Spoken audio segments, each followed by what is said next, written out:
All right, we have a special guest, Anthony Ruggiano, in today. Thank you for coming in. Thanks for having me. I've been waiting. I've been anxious to get here.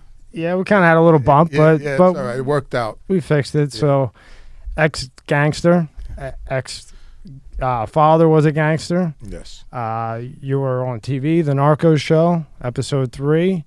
And now, you're kind of out of all that and on a mission to help kids to stay away from the street and drugs and alcohol.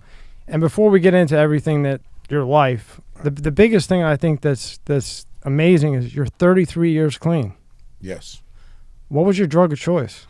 Cocaine. Really? As much as I could get my hands on. Yeah? I'll have 33 years. January 12th is my actual clean date. I'll have 33 years clean on January 12th.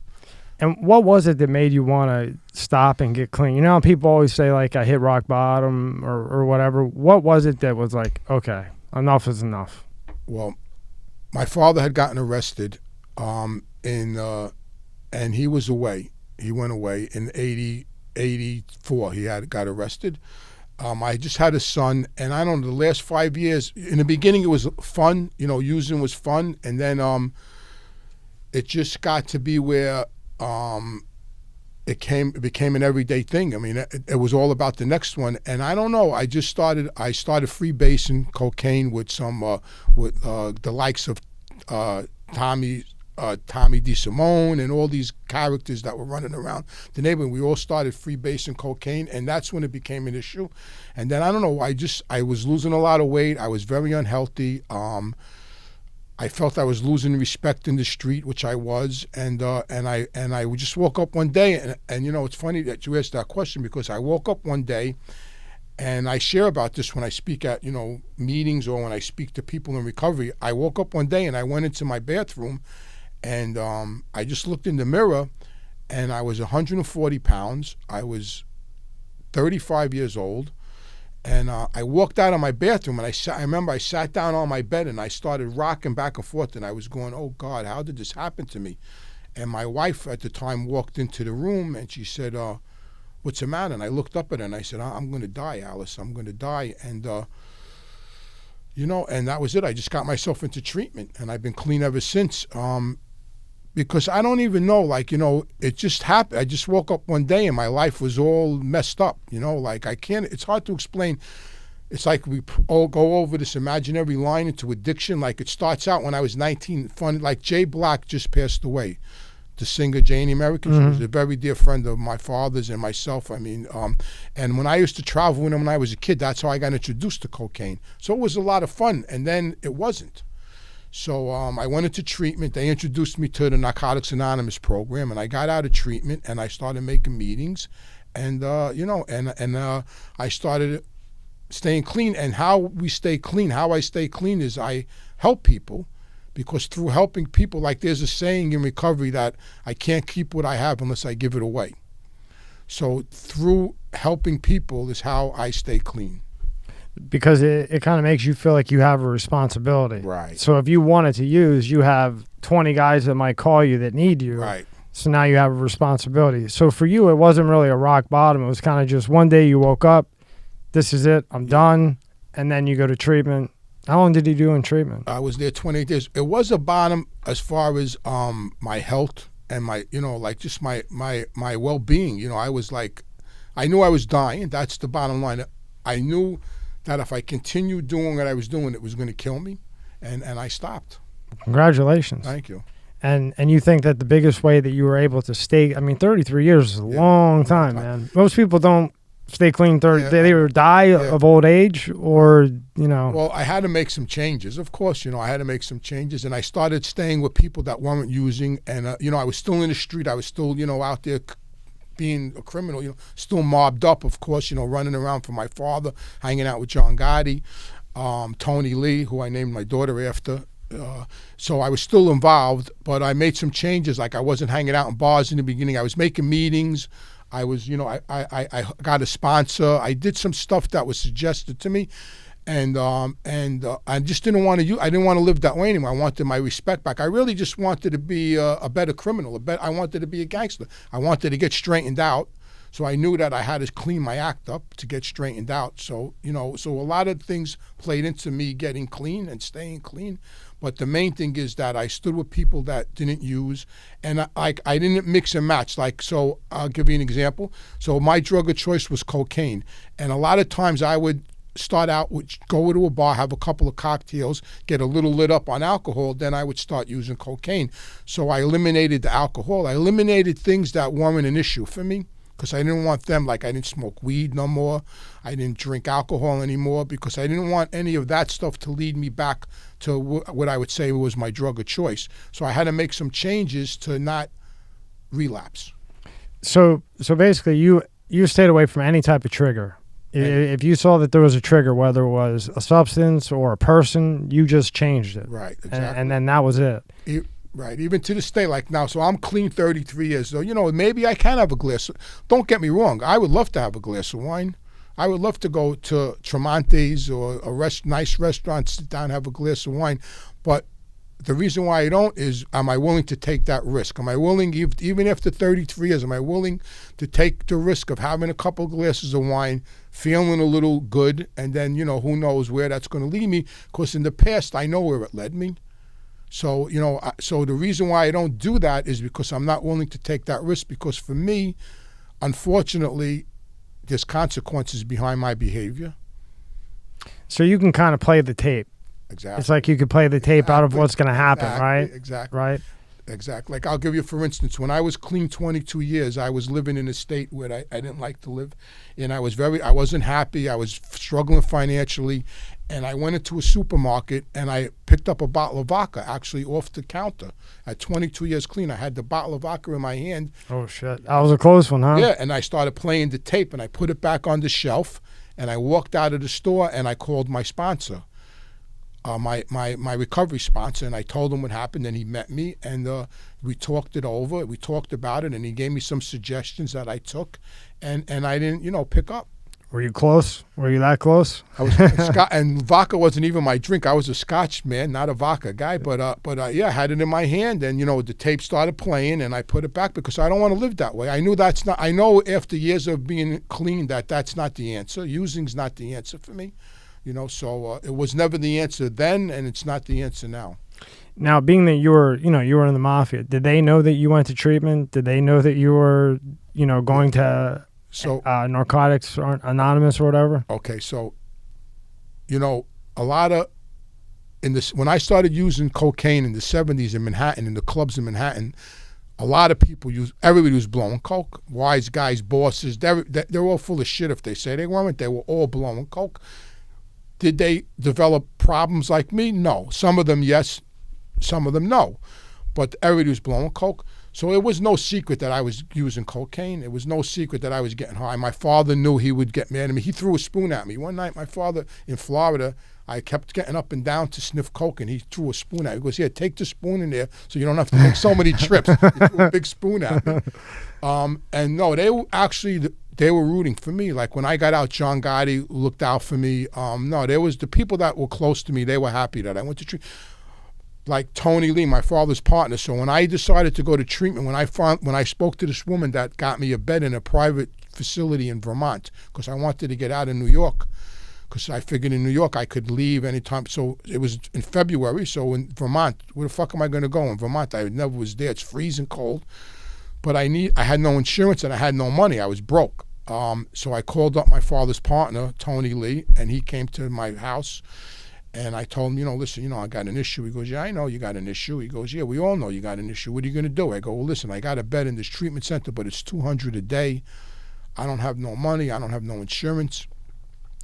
And he was like a second father to me, Tony Lee. And him and my father were partners from when they were teenagers. And I remember he used to call me Sonny, like that was his pet name for me. And he looked up at me and he went, Sonny, I'm going to pay for this. He goes, but as far as I'm concerned, you're too far gone.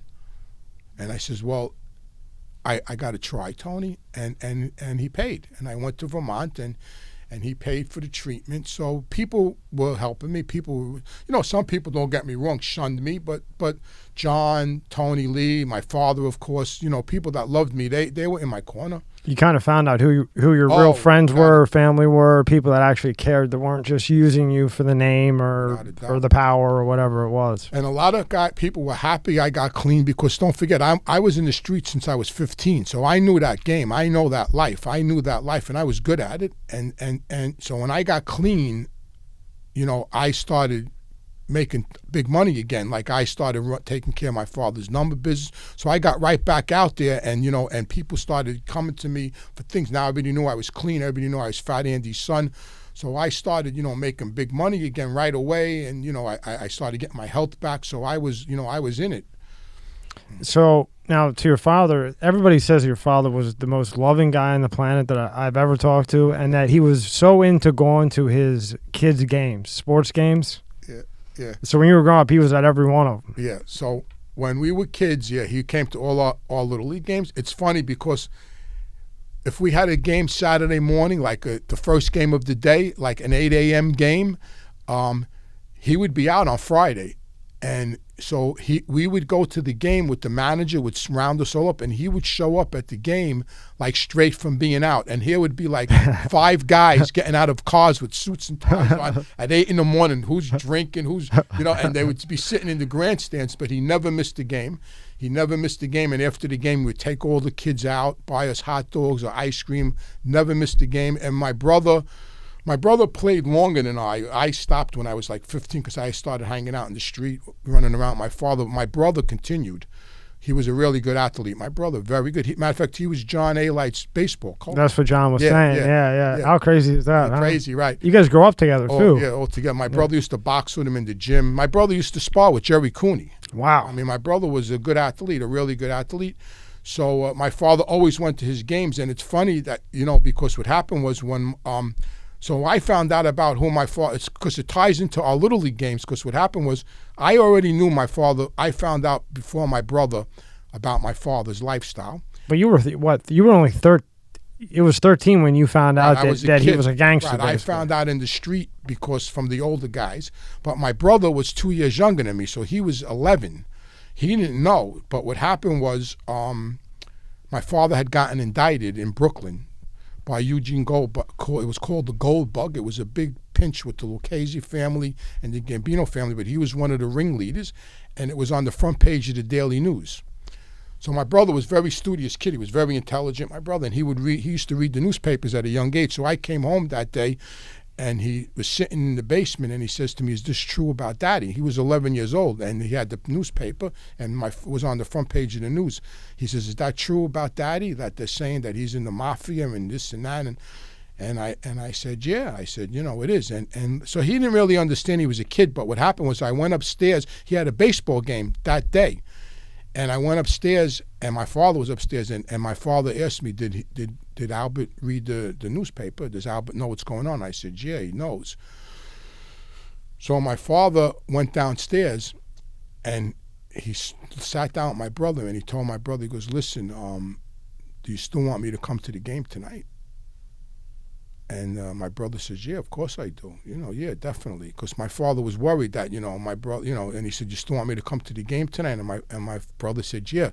So we all went to the game, and when we got to the game, now all the fathers are there. They don't know my father was a gangster in the mob. They just figured he was a father.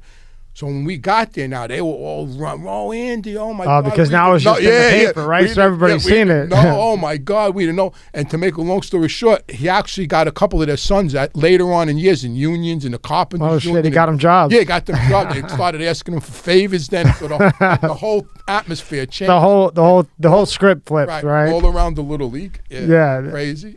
And you were 13 when that happened. I was right? 13 when that happened. Yeah. And then when you're 16, you get suspended from high school, right? Right. And then you go to your dad, and then he says, "What do you want to do, son?" Right? And you say, "I want to work for you." Right. And then you take it from there and explain what happened. What happened was I got suspended from school, and he didn't talk to me for about 3 or 4 weeks. He would come home because he really didn't want me in the street. I'm sorry, Anthony. What did you get suspended for? I was a truant. I got suspended for playing hooky. I was never I told when I went to school, I was supposed to start in September. I didn't show up until October. I told the teacher I was in Italy on vacation. So they called up my mother and they asked my mother, "How's Italy?" She goes, "Italy? I never been to Italy." Oh shit! Yeah. So you're hit. Yeah. So they suspended me. Indefinitely. So my mother, against my father's wishes, I don't know why, even to this day, I don't even know why she did it. My mother, for some reason, signed me out. She took me to school and she signed me out. So now I'm 16, I dropped out, and he didn't talk to me. He wouldn't talk to me for about 3 or 4 weeks. So finally I called up my uncle, Frank, who was his older brother, and they were very close, him and his older brother. And he was a legitimate guy, but he he was a big Shylock. He worked in a big train yard, and he was a big Shylock, and he was a street guy, but he had a job. He had a legitimate job. And I called him. I said, "Listen, Uncle Frank, you got to come by the house. He don't want to talk to me. He's mad at me. I got thrown out of school. I got, this and that." So my Uncle Frank came over, and we had to sit down in my kitchen. Me, my Uncle Frank, he was my rabbi, and my at father. 16. Yeah, at 16. So my father says to me, so my Uncle Frank tells my father, "Listen, Andy, this kid's like us. Forget it. You got to put him to work." So my father looked at me and goes, "Well, what do you want to do? You want to go to work on construction?" I said, "Construction?" He goes, "Yeah, I'll get you in the Bricklayers Union." Now, back then, the Bricklayers Union, they didn't have all the equipment they had today. They had this job where you start out, it's called carrying the heart. What the heart was a pole with a heart-shaped tub on it, and they used to fill it with cement, and you would walk down the line, and the cement mixers would scoop out the cement to put the later bricks. For some reason, I can't see you doing Yeah, exactly. So I said, I don't want to do that. He goes, "Well, what do you want to do?" I said, "I want to work for you." So he said, "You want to work for me?" I said, "Yeah, I want to work for you." So he just looked at me and he leaned over and he took his finger and he went, "You want to work for me?" He goes, "Well, remember one thing, going to jail is all part of the fucking job." And you know what? I was 16 and how sick it was, I was fine with it. I said, "Yeah, that's fine." It was because I was raised in that environment. Right. Well, you're seeing all the flashiness, you're seeing the power, and then when the article comes out, you see how everybody reacted at the baseball game. So of course, at 16, right? You're intrigued as can be. Even when I was little, he used to take me into his bars, and I would have the run of the bar, and people would stick money. I always knew he was special, but I didn't know why until I was 13. But I always knew he was different than other people because the way people treated him, I just didn't understand what was going on yet. So he put me to work. The next day, he took me to Long Island to this place on Merrick Road. It was a club that this guy, Philly the Pimp, ran. The guy wasn't really a pimp. For some reason, that was his nickname, Philly the Pimp. And he had a blackjack game, and that was my first illegal job. I worked in the blackjack game. I didn't do nothing. I just stood there. And then from there, he gave me a poker game. He gave me a little bit then he gave me a poker game in East New York, and I would cut the game. And then I worked in a dice game, and then I started putting together my own little crew of kids from the neighborhood, and then I started, from there, and it just progressed. I started selling stolen goods and cigarettes, and hanging out with him, and then he would tell me about who's who, bring me around, introduce me to people. He started taking me to Manhattan with him, and it just progressed from there. It reminds me of Lilo in Bronx Tale, like Caludro. Lilo was here. Yeah. Well, Lilo was here maybe a month and a half ago. I saw it. Yeah, real nice guy. Yeah, really nice guy. Yeah. But that's what it sounds like. how Sonny's bringing him around behind De Niro's back and throwing the dice. So it was kind of like that. Yeah. How old were you when you first met John Gotti Sr.? All right, I was a kid. I was 13. So what happened was, I hung out on my block. We never left, like in New York, we never left the block. Like we played stickball, everything was on the block. Yeah, what happened to that? What happened to stickball and running through the fire hydrants? I remember when I was a kid, when the fire, in the neighborhood, they would pop the fire hydrant off and all the kids would go out and run. You play stickball, handball. Well, we would have events, block parties. We call them little block parties. And somebody in the neighborhood would get they would put it on a brick house, and they would project the movie. You ever see that? Yeah, and all the Italian people would come around and sit and watch. Yeah. That's all going, man. I think the internet, that's what happened. Just killed it all. We were on the block all day. We play ringalivio, stoop ball, stick ball. Everything. But did he have to be in when the street lights came on? No, my mother would call us. We would go in and out.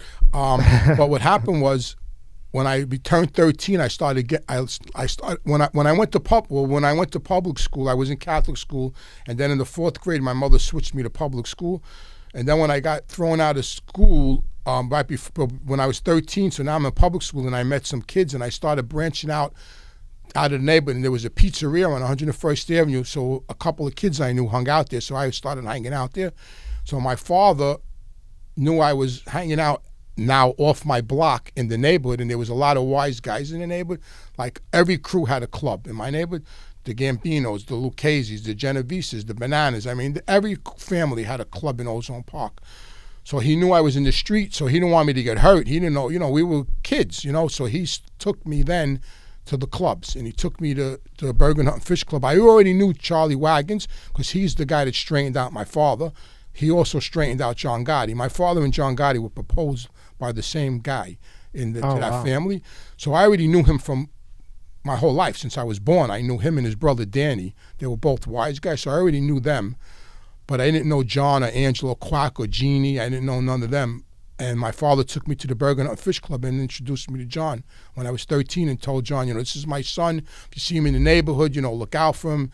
So he was doing it for them to look out for me, for them not to hurt me in case something happened. In case you made a mistake. Right, exactly. And so he took me to that club. He took me to Sierra Perone's club, and he started taking me around to these clubs, introducing me to people, because I knew then who he was, and I knew who they were. And that's how I met him. That's the first time I met him. And your father was made by Albert Anastasia, right? Yeah, my father was made in 1970. That's a big deal. Yeah. 54, right? 53. My 53. father was made when the books were closed. So what happened was Charlie Wagons, my father was only in his 20s. He was 20. He got straightened out in 53, the same year I was born, but the books were closed. He was what they called back then a special case, because he did a lot of work for Albert. So they straightened him and another fella out together, two guys. They both got straightened out as special cases.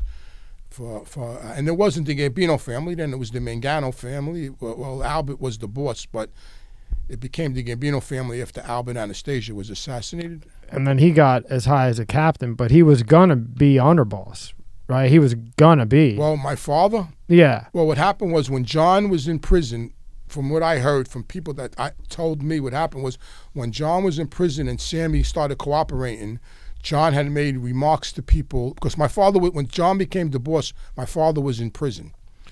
So when Sammy cooperated, John had made remarks to people that if Andy was home, I wouldn't be in this mess, because I would have made him the underboss, because he needed somebody that knew people and that was friends with everybody, with people in Brooklyn, with Paul Castellano's crew. And my father fit that bill perfectly.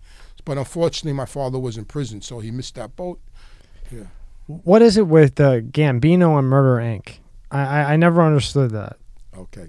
So I actually married my first wife. My son is related to Happy Mayoni. Happy Mayoni was one of the original members of Murder, Inc. He was got the electric chair when he was 32. Whew. Him and Dadasha and Lepke. They were always affiliated with that family through the Mangano family. So there was a bunch of Jewish gangsters that were killers, and they were Lepke and all them crews, and they were with Happy, and Happy serviced them, and so when the commission got together, they wanted a crew of killers, and that's who did all the work for them. Happy, the Dasher, Garino, there was a Pittsburgh Phil, there was a whole bunch of them that were just killers, and the newspaper gave them that name, Murder, Inc. But my first wife is a Mayoni. Happy was her great uncle. Her grandfather and Happy were brothers.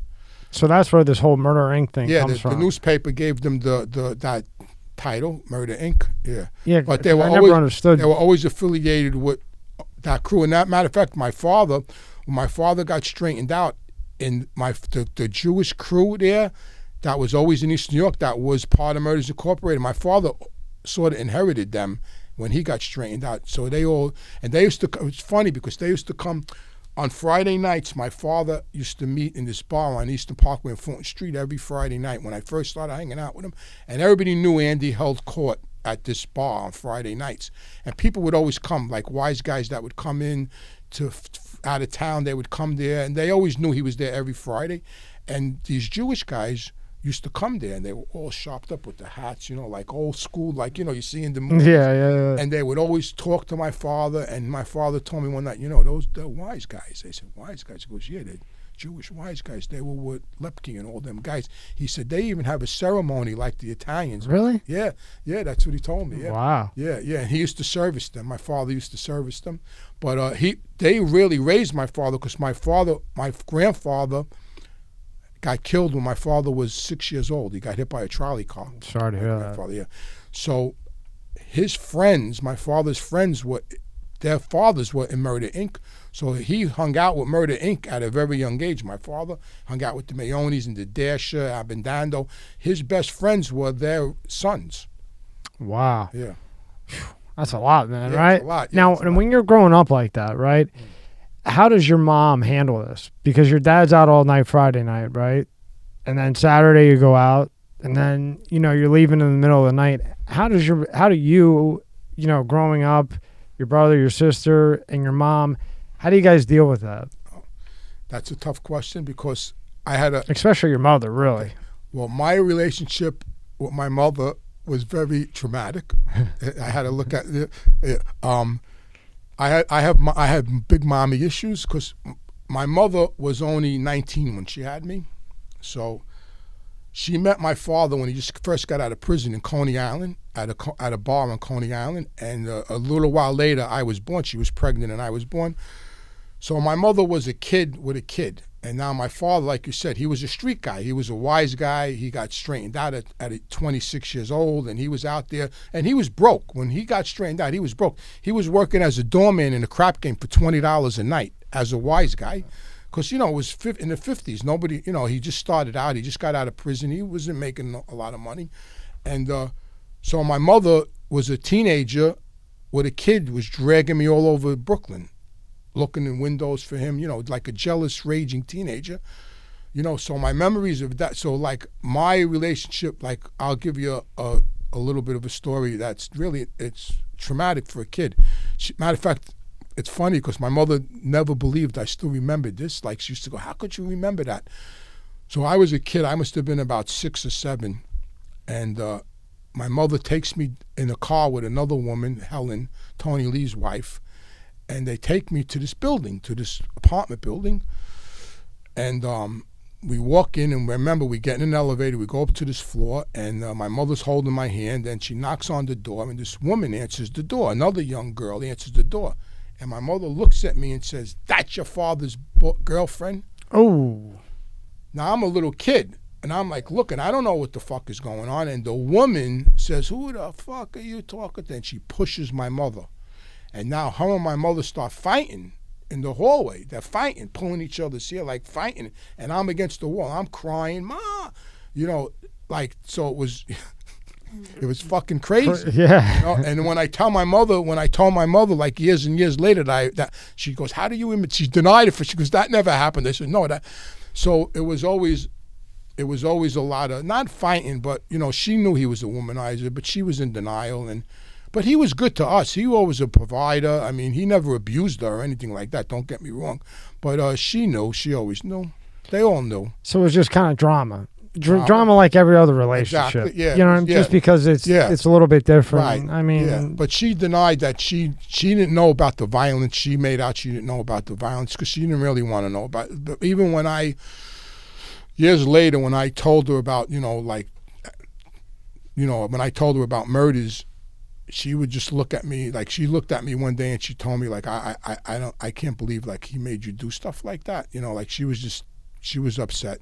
Yeah, she was upset. Every mom is, Yeah. They don't get it. Yeah. They're women. You're her little baby at heart. You know. Yeah, but we had a rocky relationship, her and I, because I think I was her first son. I reminded her of my father, because I was in the street with him, and I used to tell her all the time, I'm not your husband, I'm your son. Hello, right? Yeah. Now, who was it? Now, your brother-in-law slapped your mom, right? He choked her. Slapped her, choked her. And then, was it you or your father who handled him? No, my father was in prison. We him and Tony Lee and a couple of people. Yeah. He choked your mom? He had choked her. What kind of man does that? You know? I don't know. He was just, it was after a party. He was a little drunk, and he choked her. And my wife was there. She heard the commotion. She ran down and she jumped on him and started. I was actually in treatment when that happened. I was in Vermont. That's all you need, right? Yeah. So I called up the next day to see how the christening, the baby shower was, because my sister had a baby shower, and my wife Alice, who was Happy Mayone's niece, Jesus. yeah, told me, you don't know what happened, and she told me the story, and I go, what, are you fucking kidding me? And then when I got out, that's when all this shit happened. And then you got hit on a charge with that, right? Yeah, I got indicted for conspiracy that. Murder. To... Yeah, I got indicted. Wow. I got indicted 30 years later, but I got indicted. Yeah. Well, maybe you shouldn't have choked your mom, right? Yes. Yeah. Well, whatever. Yeah. Good thing my wife was there at the time. Otherwise, who knows what would happen. He was a dangerous kid. He was no joke. Yeah, I think women save us quite a bit. Yeah, right. If we're by ourselves, it's no good. Yeah. And then your father got up to be a captain. That's where he was at. Yeah. And you got straightened out, right? No, I got proposed. So what happened was, it's funny because what happened was every time I got proposed, I got arrested. Every time I was supposed to go to the ceremony, I was in jail. It's like you get this close and then you get fucked. So what happened was, the last time I got out of jail in 2004, and they sent for me, Captain Lenny DeMaria. He was his captain. And he sends for me and he goes, okay, listen, this is the situation. He goes, because I had gotten proposed when I got out. Nikki Carrazza proposed me because I got my father had passed away when I was in prison. So I'm sorry to hear that. Yeah, so I winded up being with Nikki, and so they proposed me, and Lenny DeMaria sent for me and he told me, okay, this is the situation. He goes, everything got approved. Your name went around. All the families okayed it. He goes, if you got to go meet somebody, you could go on sit downs. You got permission. You don't need anybody to represent you. You represent yourself. Everybody knows you're going to get respected like a wise guy. We just didn't have the ceremony. We're going to have the ceremony around Christmas time. But if you need to go on a sit down, you have permission to go. So basically, I was straightened out, but I didn't have the paper in my hand. Yeah, you didn't have like the actual. Yeah, we didn't have the ceremony. The timestamp. Right, but I was allowed to. I was going to get the respect of a wise guy. I had permission to, to do what I needed to do. They just didn't have the ceremony yet. They were going to have it around Christmas time, and then a week later, I got arrested for murder. It's like divine intervention. Yeah, it's like your luck at the time, right? Yeah, because. People are growing up and they want to be NBA players. You want to get straightened out, and every time you get close, you get pinched. Right. That's one of the reasons why I got clean too, because I wanted to be a better mob guy. I knew that was holding me back, and I couldn't earn any money because all the money I got I would use on coke or party, and I was out every night. I was hanging out. You got to remember, we hung out with a lot of celebrities, so I was wrapped up in that lifestyle. So between the partying and that lifestyle, no matter how much money I got, I would spend it. So when I got clean, I started making a lot of money. But then I developed other bad habits. I was going to Atlantic City. I was shooting crap. You just supplemented one with another kind of. I was going to Florida, renting suites at the Fontainebleau for 3 weeks at a time. Jesus. I got remarried. I had another child. So that was it. Yeah. So you have 2 kids now, right? 2 kids. A son. Thank you for coming, by the way. Yeah. Should have put a camera on. Yeah, but, that's all right. And got you a better chair. Sorry about that. That's yeah, I have a son from my first marriage, and my daughter's from my second. What's your son's name? Anthony. The third. Anthony the third. So now we got 3 Anthonys to look up. So my father is Anthony, but everybody called him Andy. That was just his nickname. His real name was Anthony. So I'm the junior, and then my son. So my son, we named him Anthony Ruggiano III. On his birthday. Let me tell you something. When trying to research you, it's a real pain in the ass because I knew who you were, right? But I'm just trying to get facts that I know are facts or I think are facts. And I can say, hey, Anthony, are these real? But there's Anthony Jr., Anthony Jr. Jr. Yeah, no. Because that's how they have it. They have it Anthony Jr. Jr. So then I'm calling John. Yeah. Which fucking one is it? Junior, the first junior. Yeah, the first. Yeah. I figured that out eventually. Or Anthony Ruggiano comes up too under him. But sometimes they'll put Anthony Jr., your son, where it seems like it's you. Yeah, no. But it's not. No, he's the third. Yeah, he's the third. Yeah, he's the third. I thought you'd have all girls. No. Like Joey's got all girls. Like usually we have all girls. I had a son. My father's family, the men had boys and the girls had girls. So I guess I took after my father's family because his brothers all had sons, the first kid. And so I had a son. My cousin had a son. So, you got the lucky gene. Yeah. So now, when you have your children, you're still in the life. Yeah. Yeah. Yeah, for sure. Yeah. And then how old were your children when you decided, okay, enough is enough? Well, in '05, when I got out of, I went to prison in '96. So when I went to prison in '96, my son was 13 and my daughter was 3. So when I got out 8 years later, she was 11, he was 21. So my son was in his early 20s when I got out, and she was a teenager. My daughter was a teenager. But I always made my son work. I never made my son, my son, even when I was in prison, he would come visit me, and I would, I told him I'm not going to make the same mistakes that Grandpa made with me. I don't blame my father. He just thought it was the right thing to do. Like, that was the way to raise me. Because he believed in that, the Mafia. Like, he believed in it with all his heart and soul. Like, that was his life. Like, that was his blood. Also, you got to remember, he got straightened out in 53, you said. So we're talking, that's all he knew. Yeah, that's all he knew. When I was a little kid, I remember, my life lessons with him weren't like normal life lessons with other people. Like, when I was a kid, I was by my Aunt Mary's house in Brooklyn, and her neighbor pulled out of the alleyway on a motor scooter, and a roll of money fell out of the guy's pocket and on a rubber band. So I ran. I must have been about 9 or 10 maybe, and I picked it up, and I ran in the house, and they were all in there drinking and smoking. Everybody smoked. There was a cloud of smoke, and I ran. And I go, Dad, look, the money fell out of Aunt Mary, the neighbor's pocket. So he took the money and he opened it up. It was in a rubber band. I'll never forget. And he took it, opened it up, and it was $80. Now, $80 was a lot of fucking money in the early '60s. Sure. So instead of him taking me to return it to the neighbor, which a normal, legitimate guy probably would have done, right? He rolls it back up. He hands it back to me. He goes, here, don't spend it all in the same store. And then the next day he takes me, the next day he takes me to Manor Sports, and I bought a baseball glove with the guy's money. Yeah. So now here I am. Oh, it's all right. This is all right. Fuck the neighbor. You know what I mean? Yeah. And so this is how I was raised. So my reality, of society was warped, but to me it was normal. Right. So your reality when you compare the reality of a gangster, right, to the reality of a citizen, right, it's a total mind fuck. Exactly. Yeah, definitely, yeah. So think how fucked up you were just with that situation there. So then look at your father in the 50s. Yeah. I mean, he got made in the 50s. Yes. That means, so you might as well put a 20 behind that. Yeah, of course. So, for him, and now we're talking 70s, 80s. So that one time stuck with you, and you were like, oh shit, this is okay. It's okay, yeah. So just imagine what he was thinking. Exactly, yeah. So when you come to him and you say to him, I want to work for you, to him, yeah, okay, well, yeah, this is it. Get your ass moving. All part of it. Even when he got first hooked up with the mob, so when he got hooked up with Charlie, he was driving Charlie around, Charlie Wagons. He was the wise guy with Albert Anastasia. He was driving Charlie around. And, then one day he said, he was only a kid. He was like 25 at the time, which is, younger than my daughter. My daughter's 28. And now we're talking about a 25-year-old kid. Now that I'm older and I can, that's a kid.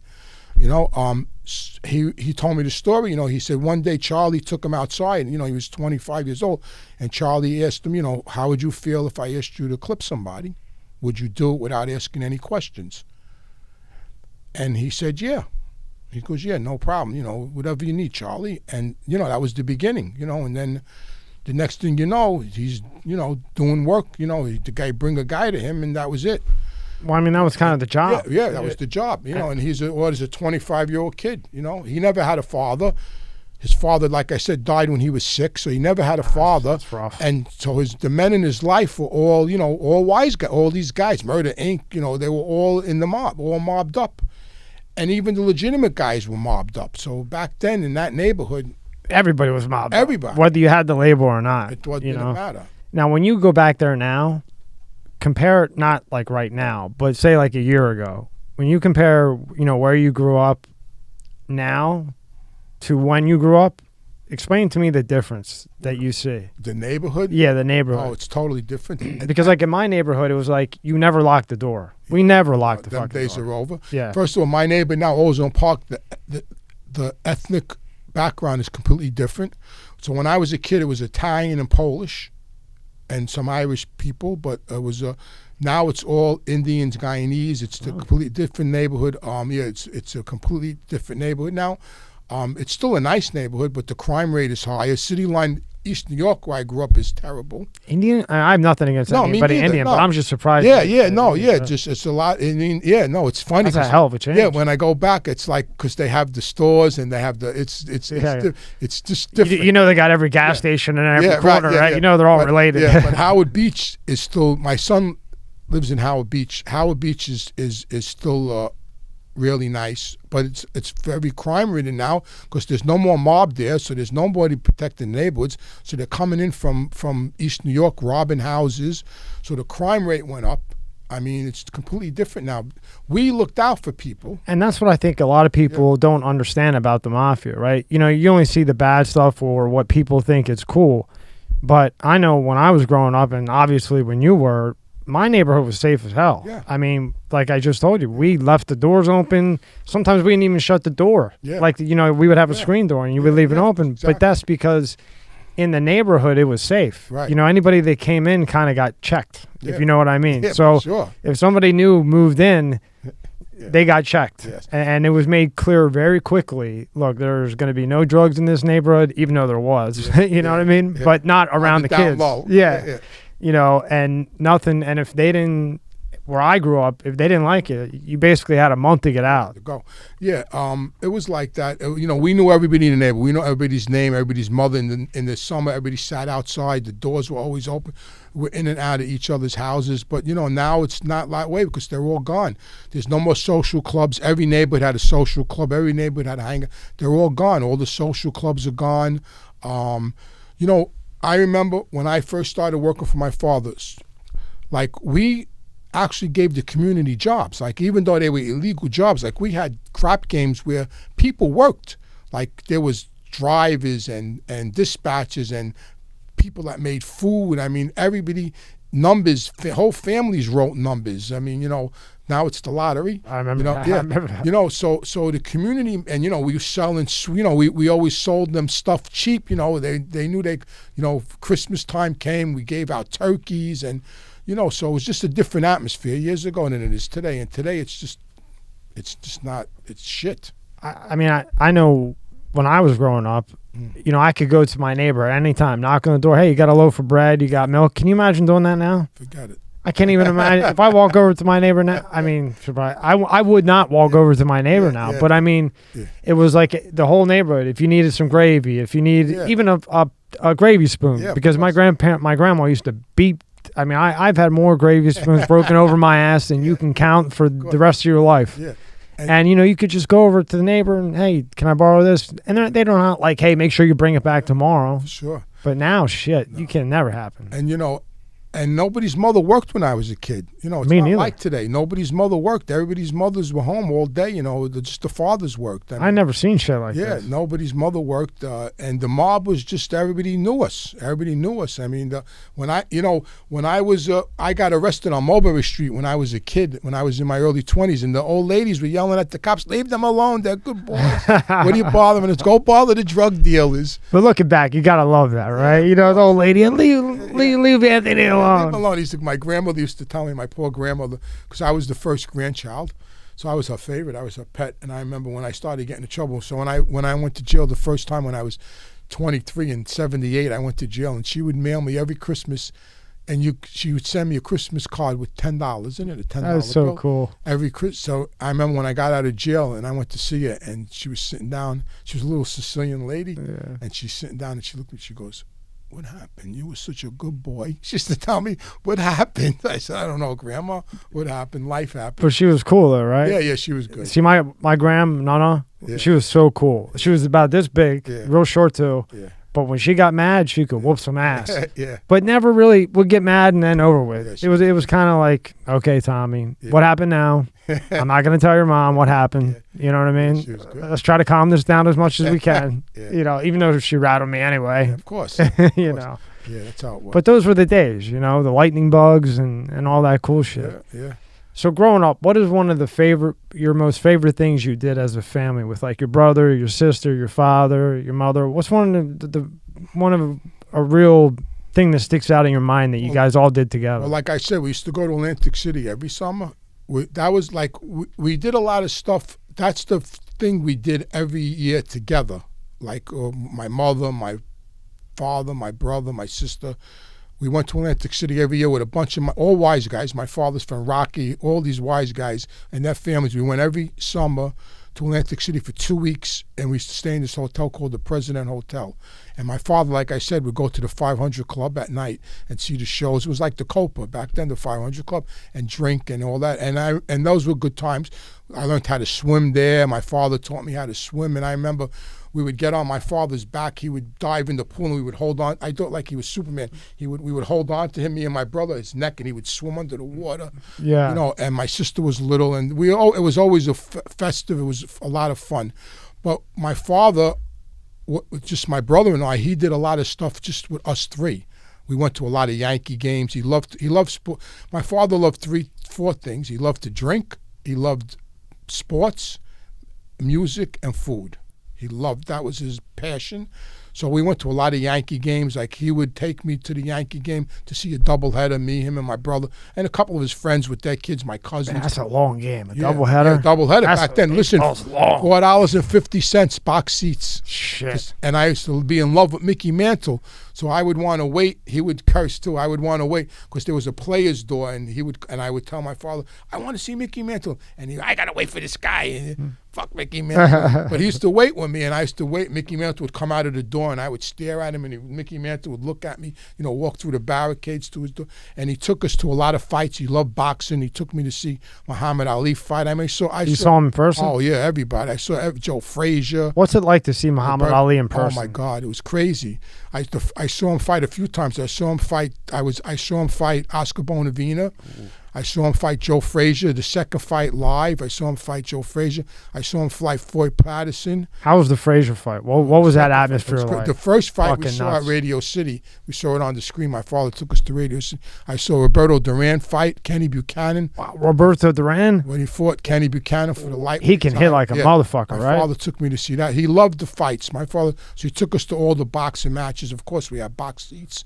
He took me to the Copa the first time when I was 17 to see Tom Jones. I was at the Copacabana. Damn.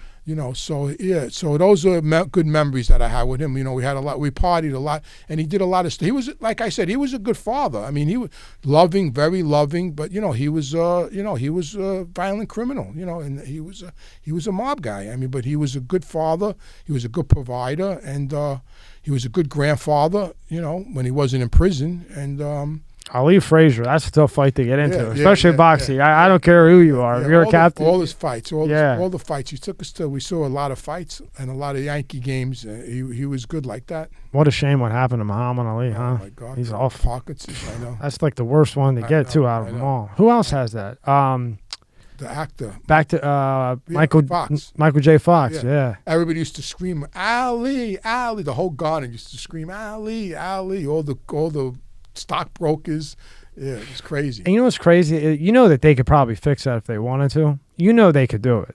Parkinson's, like Elon with his little wire to, the Neuralink. No, I mean, really. I mean, if you can get a rocket to Mars, right? You can go to the moon, and you got 70,000 satellites going around the Earth. Yeah. You mean to tell me that they can't figure out a way to fix that? Or cure cancer? Who knows? Well, but if you did that, then guess who loses? Big Pharma.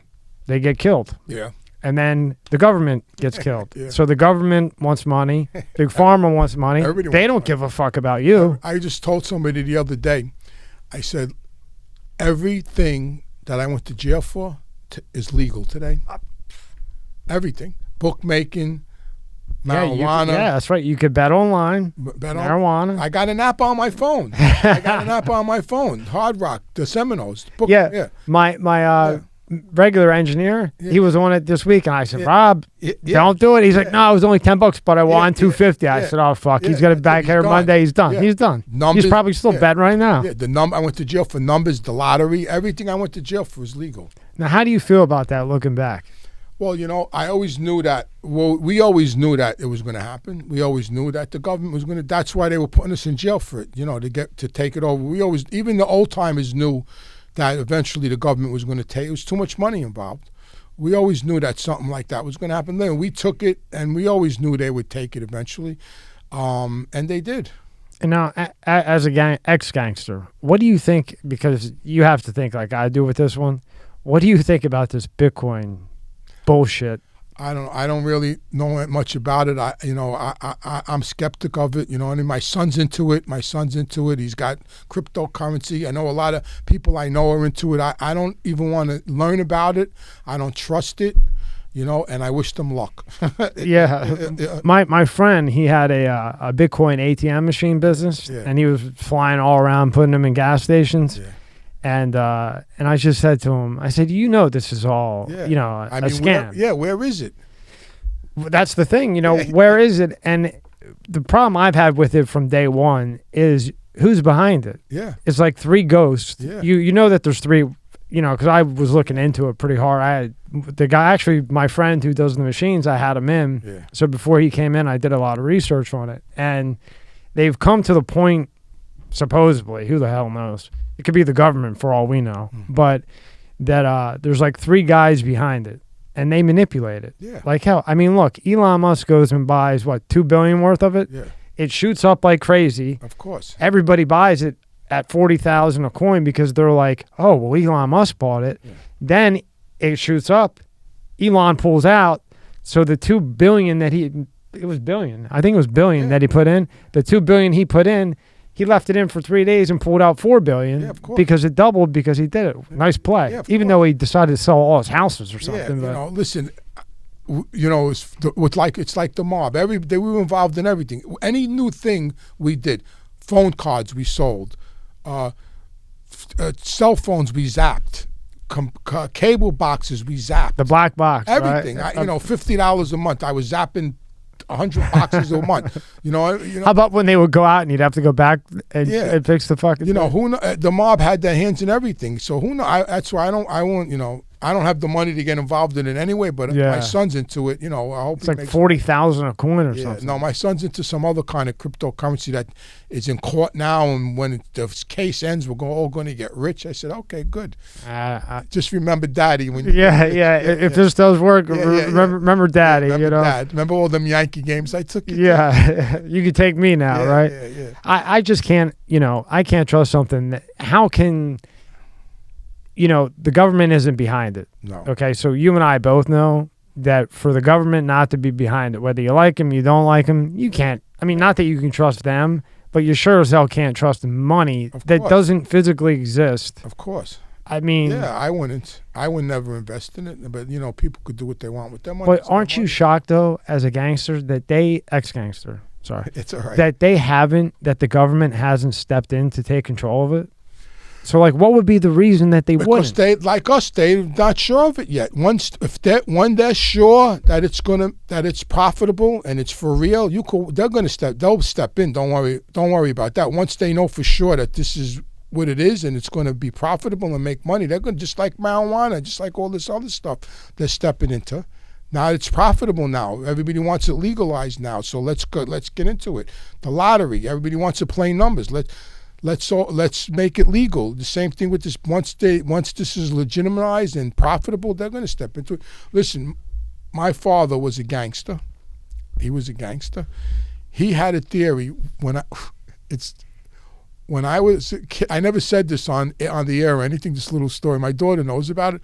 So once we were talking about the founding fathers came up. The founding father. So I come from immigrants. I'm third generation. My grandfather came here. My father's first generation. I'm second generation. My grandfather came here from Naples by himself. He met my grandmother was a teenager. She had 100 babies, and my father goes, "What founding father?" He goes, "Let me tell you what happened." I forgot who was there. It was just a bunch of us. We were drinking and talking about. He goes, "Let me tell you about the founding father." He goes, "This is what happened." He goes, "One day, John Adams and George Washington, all these guys were in a pub in Philadelphia having a beer." He goes, and one of them said to the other one, "Hey, why are we sending this English bastard all this money when we could keep it for ourselves?" He goes, and they started a fucking revolution. He said, "That's what happened." He goes, "That's what they did." And that's what they're doing, and like you said, I don't think they know about it, and I think that they're probably developing their own type. Yeah. They're like taking the crypto-ness and then developing their own. I'm just surprised that they let it go this long. Yeah, and I haven't even heard about any mob action, anybody doing anything with it, so I don't know. Yeah, well, I think even the mafia is afraid of it too, because you know what I mean. Who knows? You're winging it. Yeah, I you're mean, winging it. And when you're talking 40,000 a coin, It's I mean that can go quick. It's like drug addicts. They put their hands in a hole in the wall and hope you put the money in the hole in the wall and hope the guy hands you out a bag of dope. You know what I mean? Like it's blind faith, I guess. I don't know. Yeah. So then you decide to get out of the mafia, right, and clean up your life. Like you had enough. You had the kid. How does that work? How does that come about?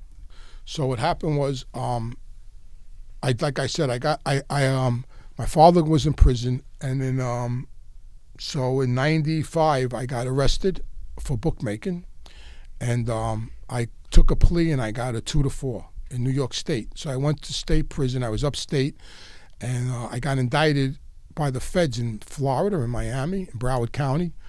So the marshals came and got me. They took me to Florida. I was on a RICO case with Nicky Carrazza with a whole bunch of captains. He was like the acting boss at the time of the Gambino family. And I took a plea and I got 10 years. So I wound up, instead of doing 2 years, I wound up doing 8 years and 3 months. Damn. So I did the 8 years and 3 months. I got for out bookmaking? No.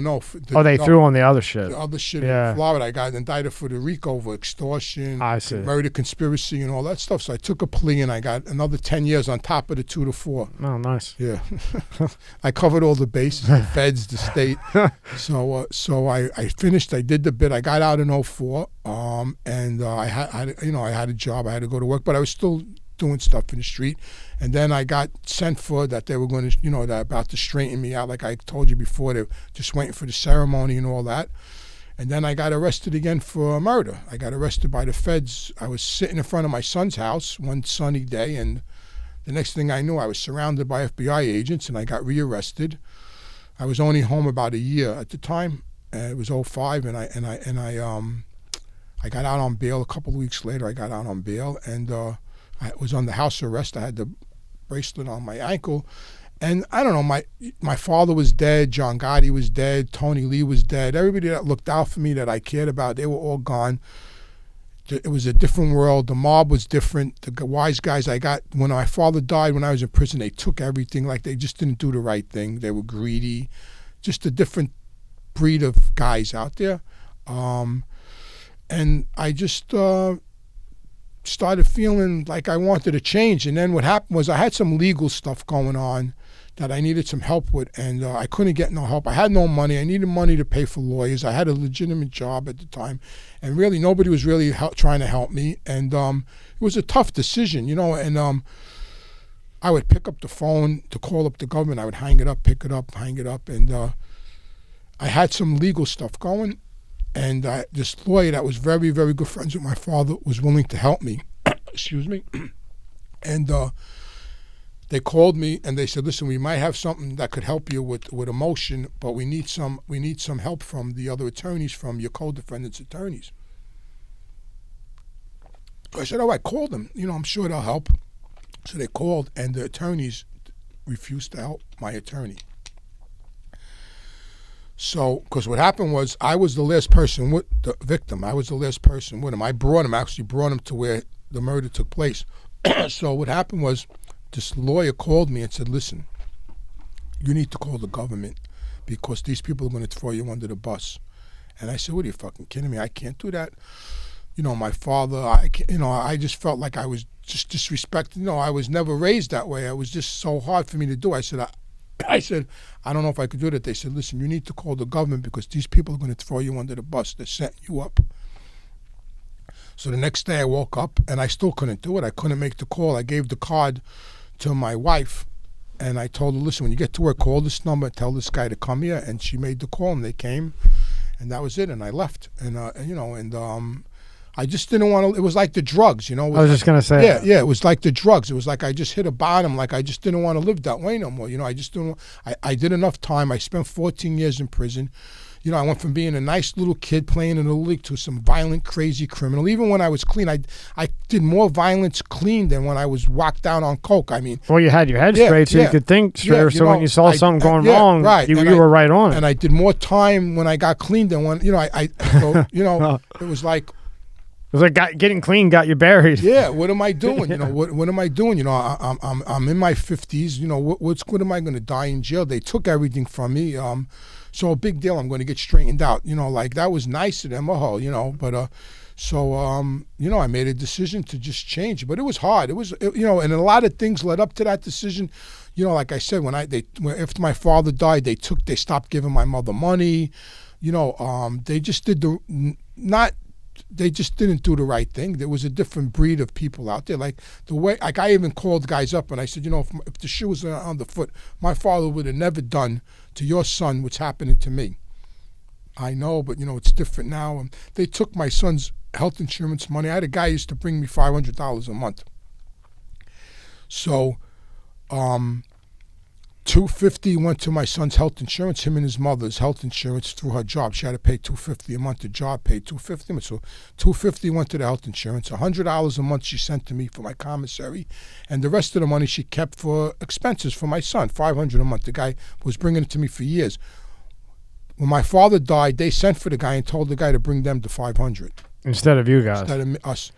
But isn't that how? But it's supposed to be. If you go away, your people, your crew around you, they take care of your wife, your mom, make sure you're good, whatever. And then when you get out, there's supposed to be a little bag there for you. Them days are over. Those days are gone. That's how it used to be. That's how it used to be. That's how it used to be. Like when I went to jail the first time, my wife got to pay every week.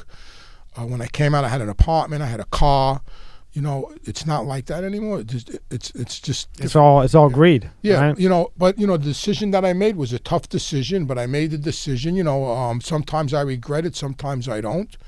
You know, I know in my heart that if my father was alive, I would have never went that route. I probably would have spent the rest of my life in prison because I would have never gave him up. There's no fucking way I would have done that. And you know, and I just changed. And you know, now I'm working in treatment. I help people. You know. And I just live a day at a time, you know. So now, when you decided to make that decision to leave that life, how long was that process for you to leave? Like, I'm done. Because I mean, like you said, it was a lot of things that added into it. Nobody was helping you out. Right. You could see the change from prior to before. People were turning against you, trying to bury you. Yeah, it took. Well, it took over a year for me to finally make the call. When I was right before I got out of prison, after my father died, I started getting turned off to the life. But when I got out and they were going to straighten me out, I didn't want to say no because I didn't want anybody to catch a delusion on me. And part of me still wanted to be straightened out. Even though they fucked me over, I still wanted to get straightened out because I always had this idea, well, once I get straightened out, then maybe I could get even a little bit. I could get my father's guys back. I had like grandiose ideas of putting it back together again, you know. So I was okay with getting straightened out, but I wasn't okay with them, if that makes sense. Because if you say no, you're a dead man. Well, I could because they're going to think something's up. Yeah, right. Plus, they knew I knew where all the bodies were buried. So then I get arrested and. For some reason, this agent gave me his card, and I never, throughout the years, I would get the cards, I would throw them out and meet. For some reason, even though I wasn't thinking of cooperating at that time, for some reason I held this guy's card, this guy Jerry Conrad's card. I think because he brought me a sandwich, he was like kind of nice like to me. Like a decent, like yeah, one you know, decent, he was like one decent out of 30. Yeah, he was like a pretty good guy. Like he brought me, like I needed to use the bathroom and they wouldn't let me, and I was ready to piss my pants. I'm shackled, I'm handcuffed, I'm shackled. Well, fuck it, what does it matter at that point, right? Yeah, right. And I'm going, listen, I'm yelling, yo, I got to use the bathroom. Whoa, you know, and he, you know, got, you know, so he sort of like looked out for me a little bit, I guess you could say. And he brought me a sandwich and he gave me his card. And for some reason, I just held on to his card. So throughout the course of the year, when I knew things, when I saw like the handwriting on the wall and I started getting turned off to the lifestyle, I would pick up the phone and I hang it up. I pick up the phone and I hang it up. I couldn't do it. And then I met this guy, a knockaround guy, a friend of ours. And I was by his house because I had a lawyer visit, so I was allowed to run around a little bit when I had lawyer visits because I had the thing on my ankle. So I went by his house and we were in his basement. And he says, you know, you're going to spend the rest of your life in jail. Why don't you cooperate? I go, what the fuck, are you crazy? How could you talk to me like that? He goes, I said, I can't disrespect my father like that. He goes, listen, you did everything your father asked you. Everything. Whatever your father asked you to do, you did. Because your father's dead. You're not disrespecting anybody. So I was a little surprised that he talked to me like that. And I left his house, and I went home. And then about 2 weeks later, I got the call from the lawyer that, you need to call the government. They're going to throw you under the bus because my co-defendant was setting up an alibi for himself but excluding me. Follow what I'm saying? So, yeah. So I was sort of left out in the cold. Like I would tell him, what about me? Where's my fucking alibi? And I couldn't never get an answer. So basically you were going to get hit blinded. Right. So then when the attorney that was friends of ours told me that you were going to get thrown under the bus, then I made the call. And like I said, I still couldn't make the call. I made my wife make the call. I still couldn't bring myself to call. I gave my wife the card, and I told her, like I said, when you get to work, call this number. And this agent Jerry Conrad, came to my house, and he asked me a couple of questions. And the next day, they brought me some money to pay me because I was 2 months behind in my mortgage payment. I had my wife was working. She was paying all the bills. I couldn't go to work because I was under house arrest, and I was almost ready to lose my townhouse. And, nobody was looking out for me. And they gave me some money, and I paid my bills. And, and then about a month or two later, they took me out of the house. So your dad did all the work that you did, and you can't even pay your mortgage, and not one person comes to help you. My mother was getting Meals on Wheels. Fuck. Yeah, and that's the story of the mob. That's the reality of the mob. At one point my life was great. I was living. You know what I mean? Like I loved it. I loved being in the mob. I loved the limelight. I loved partying. I loved the money, the woman, the vacation. I loved it. And then it wasn't. It was just like drugs. 1 minute I was enjoying it, and 1 minute, and then I wasn't. When did it change? When did it get all fucked up? I don't know. Was that after Castellano? Well, I mean, when John was the boss, I had a good, he liked me. I had a great relationship with John Gotti. He always looked out for me. He wrote you letters, right? Well, yeah, he wrote me letters. He got me a car.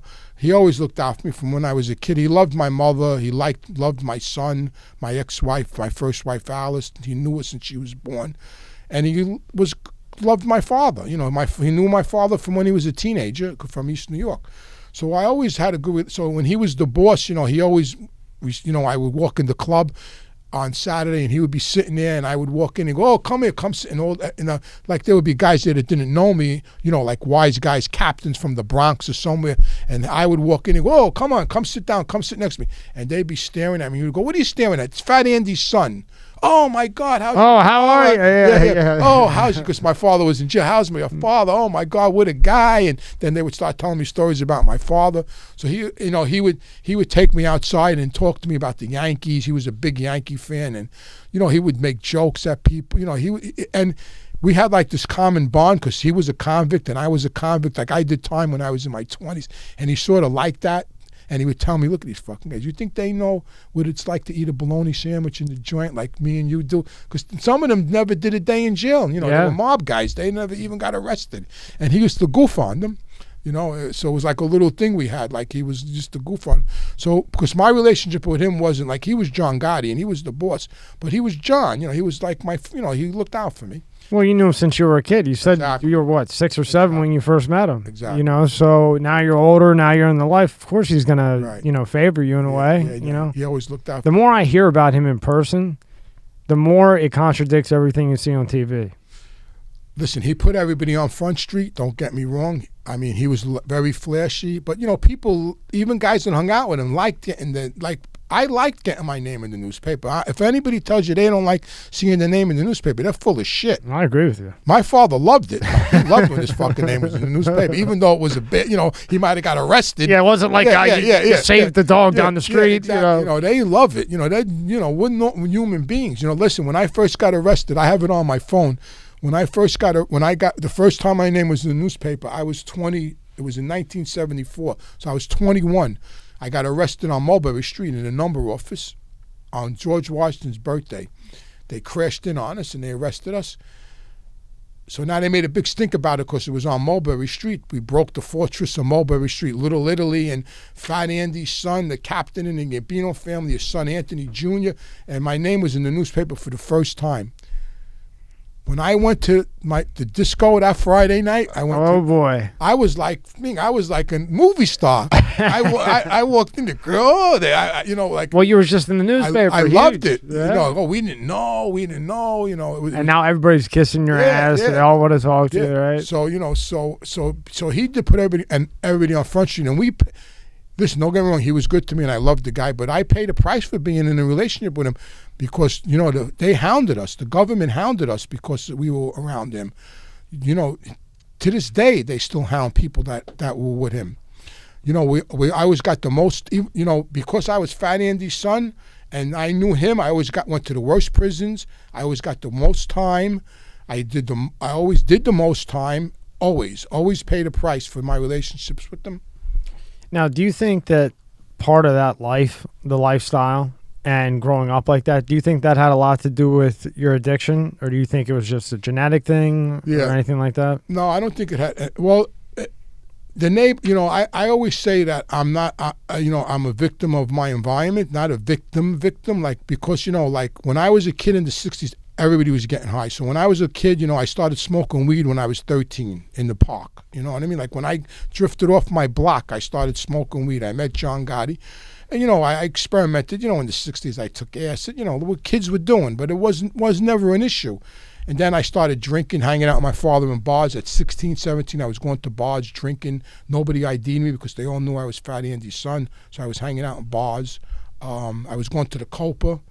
I used to go to so you could get anything you want, right. Really. So, it was just the whole environment. So I was drinking and using, and then just one day it was a problem. Yeah. So I guess the lifestyle did feed into it because I was introduced to all that stuff, and I wasn't going to school. I didn't have a real job. And my father was a wise guy, so it was easy for me.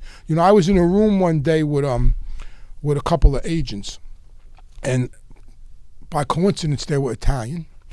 There was like 4 of them, young guys like your age, Italian, sharp kids, all agents, all FBI agents, but they were agents for 10 years, 12 years, 9 years.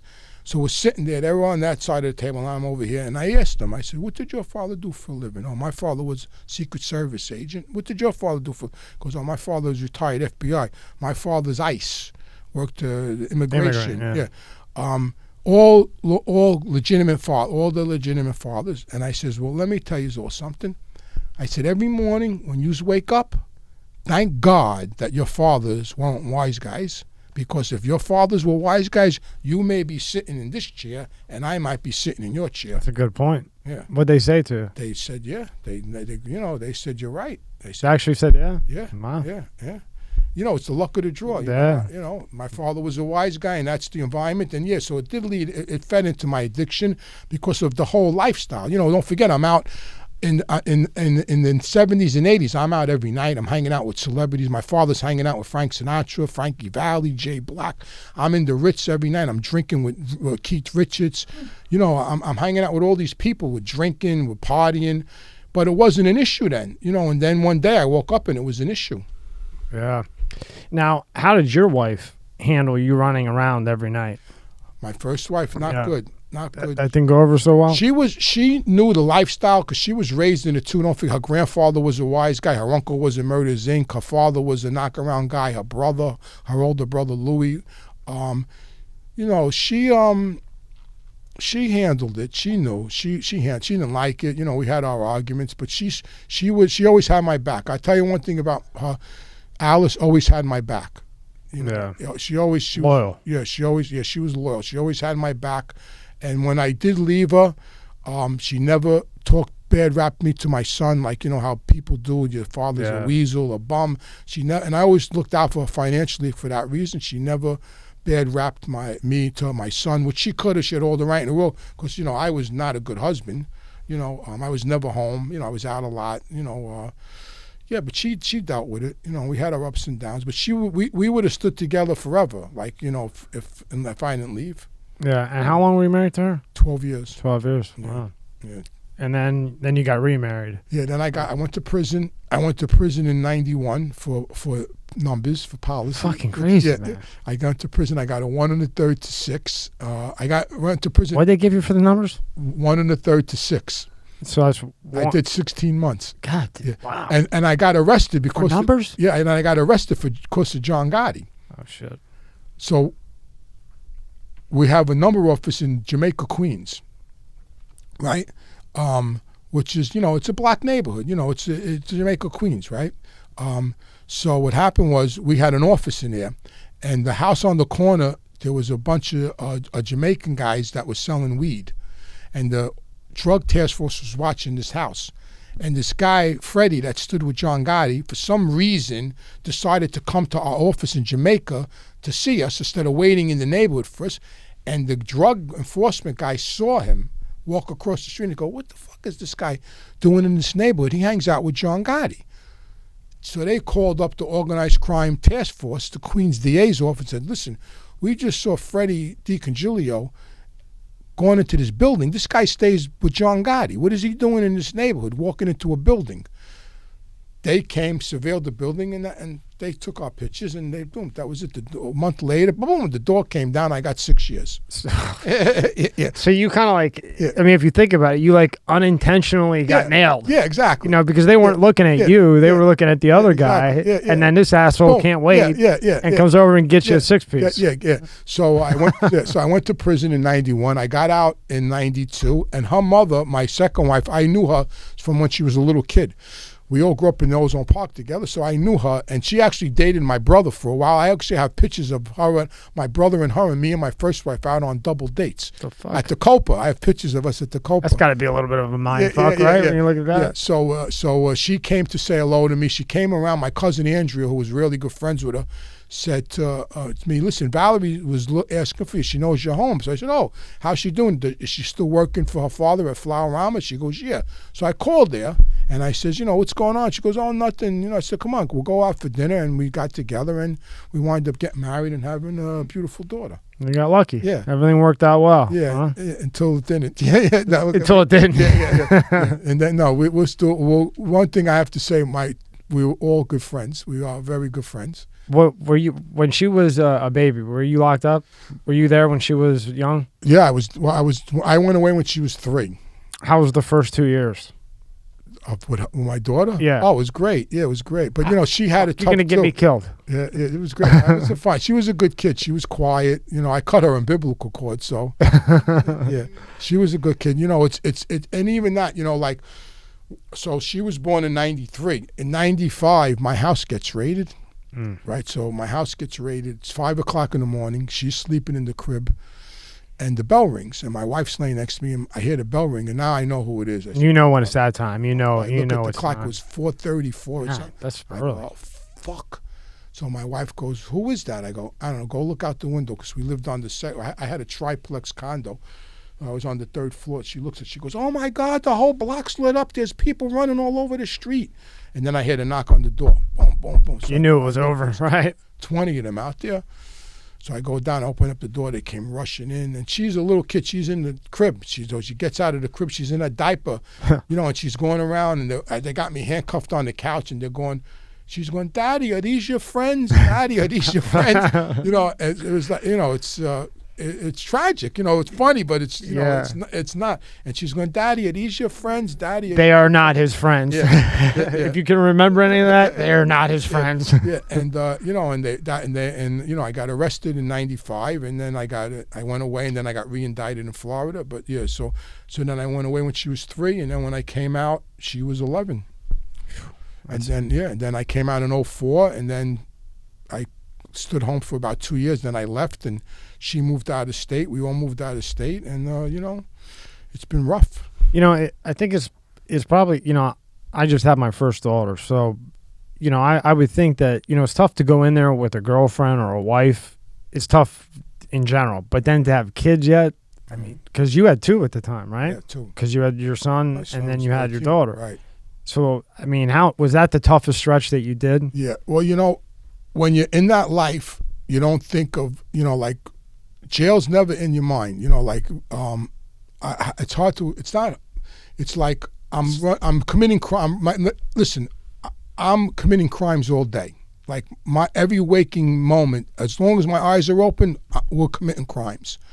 And you never think about going to prison because it's part of the job. I mean, you know, and you never think about how it's going to affect your family or the people that love you, your parents, your children, your wife. It's not even a thought in your mind. Like when I went to prison in '91. Not to cut you off, just real quick. And the reason why you don't think that is because if you were worrying about that the whole time, you probably would make a mistake. Yeah. You know, it's just something that you don't think about because, first of all, you never think, you don't even think about getting arrested, and you know, and it's just part of who you are.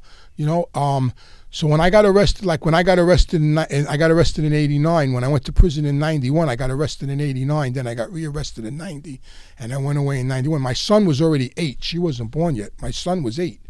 So I remember sitting on the stoop with my son. He was 8 years old, and I told him, "Listen, Daddy's got to go to prison." He goes, "What's the matter? You don't have good lawyers?" You know. That's good. Yeah, and you know, and every day, and then I went away. When are you coming home? When are you coming home? And it's hard. The last time I went away with her and him, yeah, they would visit me, and I would stay in bed for 2 days after that. It was very, you know, kills you, man. It affected me different than years prior to that. Like the last time was tough. She was 3, he was 13, and I started feeling this isn't worth it. You know, living this lifestyle isn't worth it. And yeah, they would come visit me, and you know, she would cry, and you know, she would sit on my lap the whole visit. Fuck. You know, and he was out there. He was a teenager. You know, I was worried about him. And they would visit me every month. They would come every month. And yeah, when they would leave, I would be, you know, just lay up in the bed. You know, I would just stare at the wall, you know, and then I would get out of bed, and I would, you know, then get back into my routine, because, you know, in jail you have a routine. You know, you got to stay in a routine so the days go. In jail, it's funny because the days go by fast, but the years go by slow. Yeah. So you get into a routine, so you bang out the days. You know, you wake up in the morning, you go to the gym, you go to the yard, you work out, you go for a walk, you go back, you take a shower, you do your little bullshit job. My job was to clean the microwaves. I cleaned the microwaves. I go read a book. You know, you have like a daily routine. So, you know, then I make, you know, a certain time of the day is my time to use the phone. I'd call my kids up. I call my mother up. How's my father? Because my father was in jail a lot at the same time I was in jail. But the last time it really affected me. And I would think that it would almost be like you want to visit because you want to see your family, but at the same time you don't want to visit because they got to leave. Right. So while you're there with them, it's great. You know, it's the best time of your life. But when it's over, you go back to your shit life, exactly, and their lives go on. Right. But you're back there sitting by yourself thinking about it, where you're at, what they're doing, you know. And especially around, that's tough. Especially around this time of the year, it was the worst. Christmas has to be the worst. Yeah, because not only does time slow up in prison, because when you're in prison, like this time of the year, everybody takes fucking vacations. So now the whole jail shuts down. The COs go on vacation. So now all the movement stops. So whatever little movement you have to kill time in there is gone. So the days slow up. Now the days slow up. Christmas is coming. You're not home with your kids. So Christmas morning, I'd call up. And on the phone, oh yeah, she's running down the stairs. She's, you know, it's like blow by blow on the phone. You know, like what's going on in the house. She's opening up the gift. Santa Claus brought her this, you know, and it's just, it's no way to live, but we thought it was the way to live. And that's the crazy part of it is that, you know, we thought that was how, that we thought we were the sharp guys. You know, we thought the public was suckers and we were the sharp guys, but that's not true. Maybe for a period of time, right? But it came to an end. At the end of the day, that's not true. And then the suckers that you thought were suckers, they're walking around eating dinner every night. I had a best friend. I had a best friend. When we were kids, he got kicked out of school at the same time I did. Did he really? When we were both 16. His father was a knockaround guy, but his father had a job. He worked in a bank. But his father knew all the wise guys and everything. And his father made him get a job. As a trucker's helper. Then he became a truck driver, and I used to tell him, "What, are you fucking crazy driving this truck?" So he would stay out with us all weekend, party from Friday to Sunday, Monday morning, go to work, drive a truck all day. What are you, a schmuck? What are you, an idiot? Meanwhile, today, he's retired, he owns houses, he's got a boat. Pension, probably. Yeah, who's an idiot? I got nothing. Who was? And I used to call, "What are you doing, you jerk? Come on." you know, who knew? But who knew? Because, you know, you're wrapped up in that lifestyle. Who knew? You know, who knew this was... Well, it brainwashes you, right? Exactly. You know, and then you believe what you want to believe almost. Yeah, of course. Until that time runs out. Yeah. Now, what made you... No, I understand, you know, you've had your time clean and you helping kids and everything else helps you stay clean. Right. But what made you take that step to say, hey, look, I want to go out there and... Yeah, I'm an ex-gangster. Yeah, I did this. I did that. You know, your rap sheet's a mile long. Yeah. You know, I'm no angel either. Yeah, so I'm not putting it down. 8 pages. Yeah. So, you know, there's you got a nice rap sheet. Right. So what made you, you know, what clicked where you were like, you know what? Okay, yeah, I was in the Mafia. I knew John Gotti. My dad was Fat Andy, blah, blah, blah. You know, heavy-hitting people here. Now, what made you want to go out and speak to kids and try to help kids with addiction and other issues with the risk of doing that you may go and try to help somebody, you know, you may go to an event and try to help and then the people they judge you for your past or your father and not you. Right. Well, you know, I always, even when I was running the streets, after I got clean, I was still helping people. I was helping people in the meetings. I was sponsoring the kids. I was helping people. And for some reason, because of who I was and because of who my father was, people were like, how do you, you know, they were impressed that I was clean. And a lot of knock-around kids in my neighborhood would come to meetings and go, it's okay for us to come to these meetings? And I would say, yeah, you know, hang out with me. And I would take them to Chinatown. To this day, I got guys that are clean over 20 years that call me that I saved their lives because they got out of jail and they would hear, hey, you know, Andy's son goes to these meetings. And they would come to the meeting to see if I was there. And they would see me there, and they were like, "What the fuck? You know, we could do this." You know what? I never thought about it that way because if you think about it, you got a problem, and you got, you know, a gangster killer, dad, gangster killer, and he's coming to talk, and you have a problem. I'm gonna listen to you way more than I'm gonna listen to some schmuck who has no idea about anything. Exactly, and even a couple of wise guys asked me to help their kids. Really? Yeah, because they knew I was clean. They knew I was, you know, I was in recovery. So I always liked that. I always liked that. It always made me feel good about myself that I had something to give to somebody, to help somebody. So I always was helping people, and so for a while I couldn't tell my story because I was under, you know, with the government. I wasn't allowed to give in. I wasn't allowed. But I always knew that I had a story to tell, that I think my story could help people, especially kids, like Italian kids in the neighborhood, you know, that think the mob is all that. It ain't all that. You know what I mean? It ain't all that. So I always knew I had something to say. I always knew I could help somebody and help myself at the same time. But I didn't know how to do it. I didn't know how to get involved in it. And one day I got a call from John A. Light about the Narco Wars show. And he said, listen, I just got in contact with this people. They want to talk to you. Would you want to come on this show on National Geographic on Narco Wars? So I said, yeah, you know, if I could get my story out, maybe, you know, we could help somebody. We could make some money. We could help people. So he says, all right, make a little video of yourself and send it to me. So my daughter filmed it, and I made a little video, and I sent it to him, and that was the start. And then people started getting interested, and then I did the show on National Geographic, which was really good. Then I did Vlad TV, which was another good experience. And now I'm getting all great feedback. You know, on my website, people are thanking me and asking me for help, and it's just going really good. And I'm giving, you know, I'm helping people, I'm helping myself, and so you know, I always knew that I wanted to tell my story. So basically, while you were still a gangster, people are coming to you asking you for help with their sons. So you're already helping them. And daughters. And daughters. Sorry, apologize. So you're already helping as a gangster, and then that makes you feel good, and you like that because you like helping people. So then when you leave the life, you want to continue that because you like doing it, and then it just escalates and escalates and escalates, and then Elite's been on the whole that whole thing for the last 9 or 10 years. Right.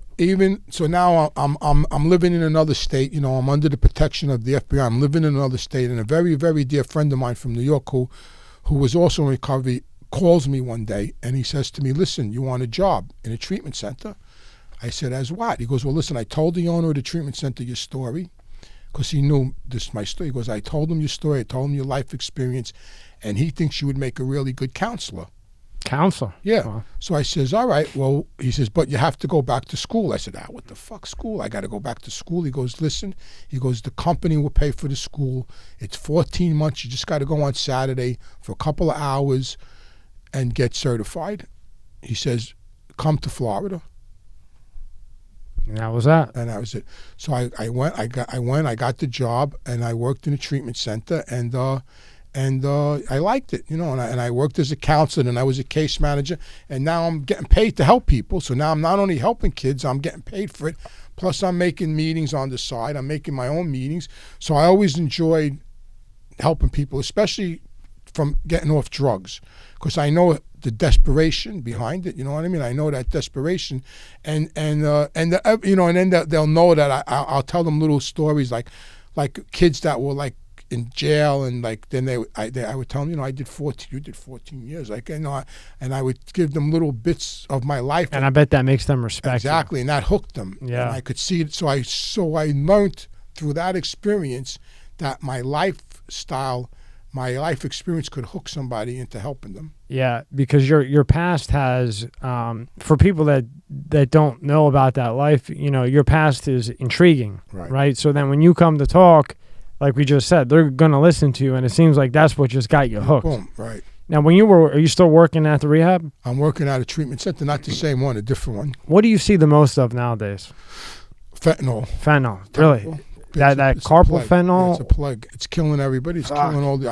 I'm losing so many clients. They relapse. They die. All these kids are playing with fentanyl. It's deadly. What is it with that shit? What, they're just mixing it because it's cheaper? And now the cartel is mixing it with everything. It's in marijuana. It's in cocaine. People in San Francisco just overdosed. They thought they were snorting coke. It was fentanyl. The coke was mixed with fentanyl. They snorted lines of coke. They thought they died. Why would they put fentanyl in coke? Isn't fentanyl a downer? Yeah, they're putting it in everything. I don't know why. They just mix. I had a OxyContin pills. I was just gonna say I had a CIA agent and ex-CIA agent, real cool guy. Not like the other ones. He was actually really cool. Yeah. You know what I mean? Like, you could talk to him like a human being. Yeah. And he was telling me that they're putting in fucking Xanax, Everything. Percocets. Everything. Anything you buy in the street has fentanyl in it. You got to stay. You can't use anything. And then what about the are you seeing the carpal fentanyl? Because that's supposed to be like fentanyl, a million. yeah, well, there's isn't there fentanyl and then carpal fentanyl? But that's like the one that you're dead. Yeah, they're dead. That's what's killing I have clients that are relapsing one night, gone. Kids, and they're all using it. They're playing with the light. And I tell them all, you know, it ain't like when I was getting high. It was very simple. There was coke, dope, pot. I mean, people overdosed, but not like today. Once in a blue moon, you heard of somebody ODing. I tell these kids, they sit in my office. I tell them, listen, every time you get high today, it's Russian roulette. It ain't like when I was a kid. You're playing with your life. You're gonna. You know how many kids I got? Oh, I OD'd 5 times. I OD'd 6 times. And they get hit with the Narcan, and they come out of it, and then they just go get high again. It's just, it's tough. Listen, it's hard. It's easy to get high. It's easy to get high. It's hard to stay clean. In the beginning, it's hard to stay clean. And I tell them all, until they accept the fact there's consequences behind using, they're not going to stay clean. And a lot of them, their families enable. Like, my father was the biggest enabler in the world. My father's love would have killed me, because he, you know, I lived in his house rent-free. You know, I lived upstairs. I didn't have to pay no bills. You know, so, you know, he enabled us to do anything we wanted, which is not good. And these kids today, they're on their parents' insurance till they're 26, so they're in and out of treatment centers. You know, they have no consequences. It's not good. How do you stop it? You know, do you think they should just make everything legal and regulate it? I mean, because the war on drugs isn't working. No, I don't. Especially when you know who's bringing it to fucking. I don't think they never could stop it. I mean, if they make it legal, they could probably regulate it better. Well, Portugal made it legal. Yeah, I mean, they could probably regulate it better and get it off the street, so people aren't buying shit in the street. But right now, like, you know, and you know, like, it's just about, you know, the only way to help somebody today is tough love. I mean, you know, you just gotta, you know, like I spoke at a few years back. I spoke at this Naranon event, you know, and that's like for families of addicts. There's Aranon, there's AA, and then Naranon is NA. So I spoke at this Naranon event, because they wanted someone that was in recovery to speak, and they wanted people that were in Aranon to speak. So I spoke. They asked me to speak. It was a pretty big event. And Aranon is the one that, like if your wife, like you're drunk or So a cokehead, my daughter would go, and my wife your would daughter go. and your wife would go, so Right. that they could learn how to deal with you. Right, exactly. Okay. Right. So I spoke at this meeting, this Naranon event, which was a big event. And after I spoke, people were coming up to me, thanking me and this, and there was this couple standing off to the side. So after everybody left, they walked over to me and they said, "Could we talk to you?" And I said, "Sure, what's up?" So the guy says to me, "Listen, we have a 19-year-old daughter. She's using heroin. We don't know what to do. You have any advice?" So I says to him, "Where does she live?" He goes, "She lives with us." "Does she pay rent?" He said, "No." I said, "Does she have a car?" He goes, "Yeah." I said, "Who pays for the car?" He goes, "I do." I said, "Does she have keys to your house?" He goes, "Yeah." I says, "Does she have a job?" He says, "No." I said, "So everything you take care of?" He goes, "Yeah." I said, "Okay, this is what you need to do." I said, "Go home. First thing you do is call a locksmith, change the locks. Take her car, stop giving her money, and tell her she can't live there no more. And no matter what she tells you or how much she bangs on your door, don't let her in. Tell her she needs to go to treatment. And if she doesn't want to go to treatment, she's got to stay in the street."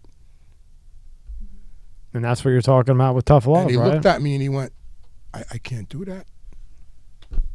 I said, "Well, I don't know what to tell you." He goes, I can't do that. Do you know whatever happened with no? No, it was in another state. I don't know.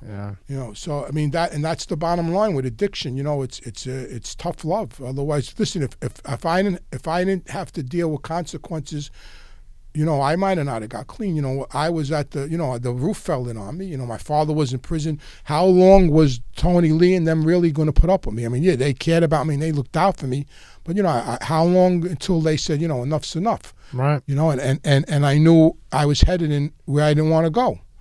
I was headed in the wrong direction. You knew that one way or another your time was limited, right? Exactly. Is what you're saying in Yeah, so many exactly, words. exactly. One way or another, you were on borrowed time. Yeah, exactly. And I Yeah. tell my kids, listen, I have, God forbid, I'm thank God I don't have to deal with that.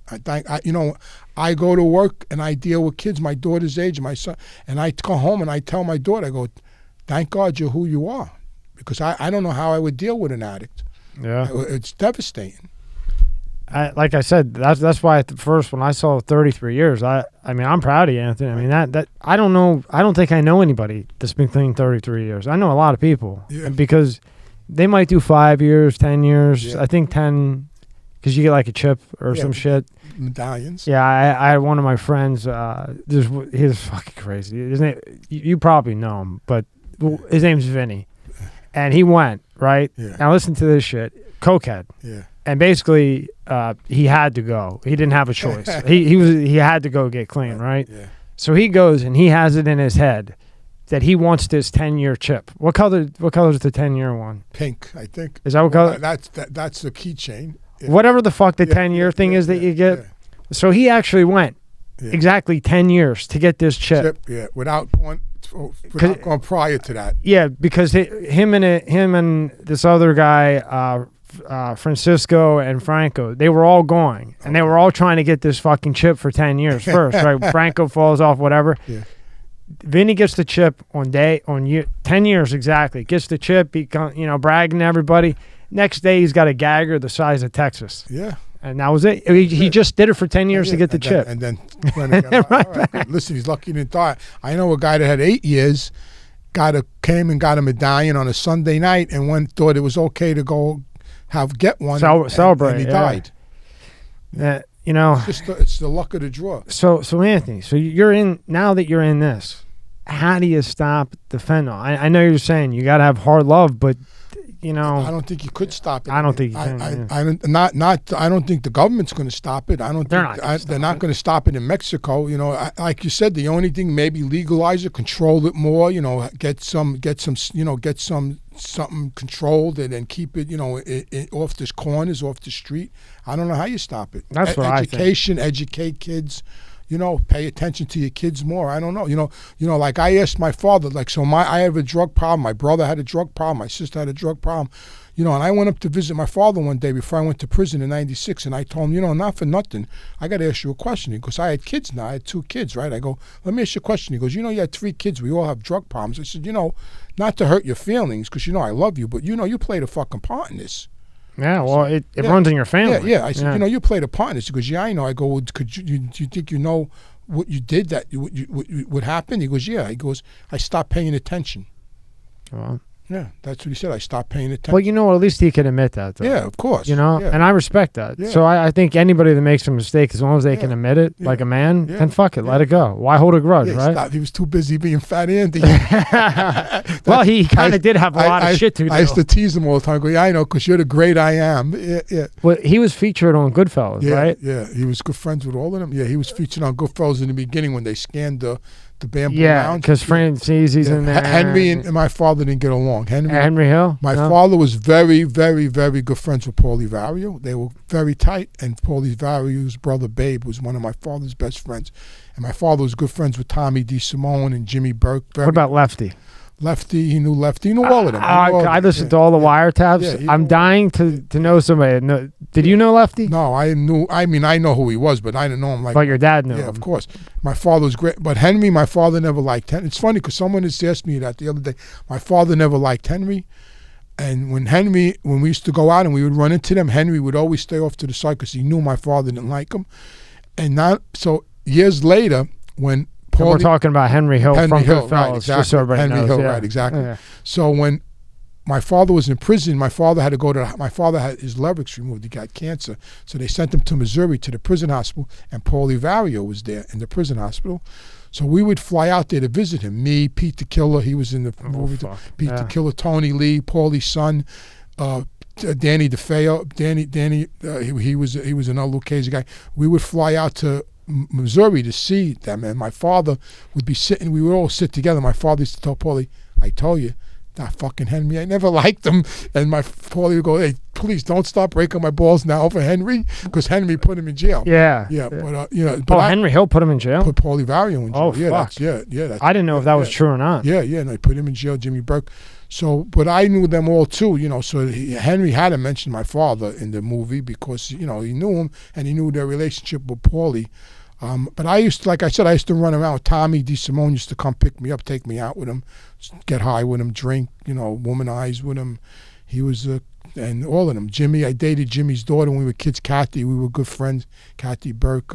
My father actually fenced the Lufthansa jewelry. I was just going to ask you about that. Yeah. So with the Lufthansa heist from the movie Goodfellas, your father, just so people know, when you say fenced, your father got it from them and sold it, right? What happened was the night of I was in prison. It happened in '79. I was in jail. I was in Art to Kill Correctional Facility. And the night of the prison, my father waited in his club, Cafe Liberty, for them. And after they did the robbery, they stashed all the stuff and they came to my father's club and they partied all night till the next day, celebrating the robbery. My father, Vinny Asara, Tommy, all of them, they were all in the club drinking with my father because my father was tight with them and they loved my father and they trusted him, of course. A couple of years later, after everybody started getting killed and all this shit was happening, my father had a gold and silver exchange with Tony Lee. They had one in Ozone Park and one in Harlem because gold went sky high. Like Jimmy Carter was the president and gold shot through the roof. It's high as hell now. Yeah, it was crazy money.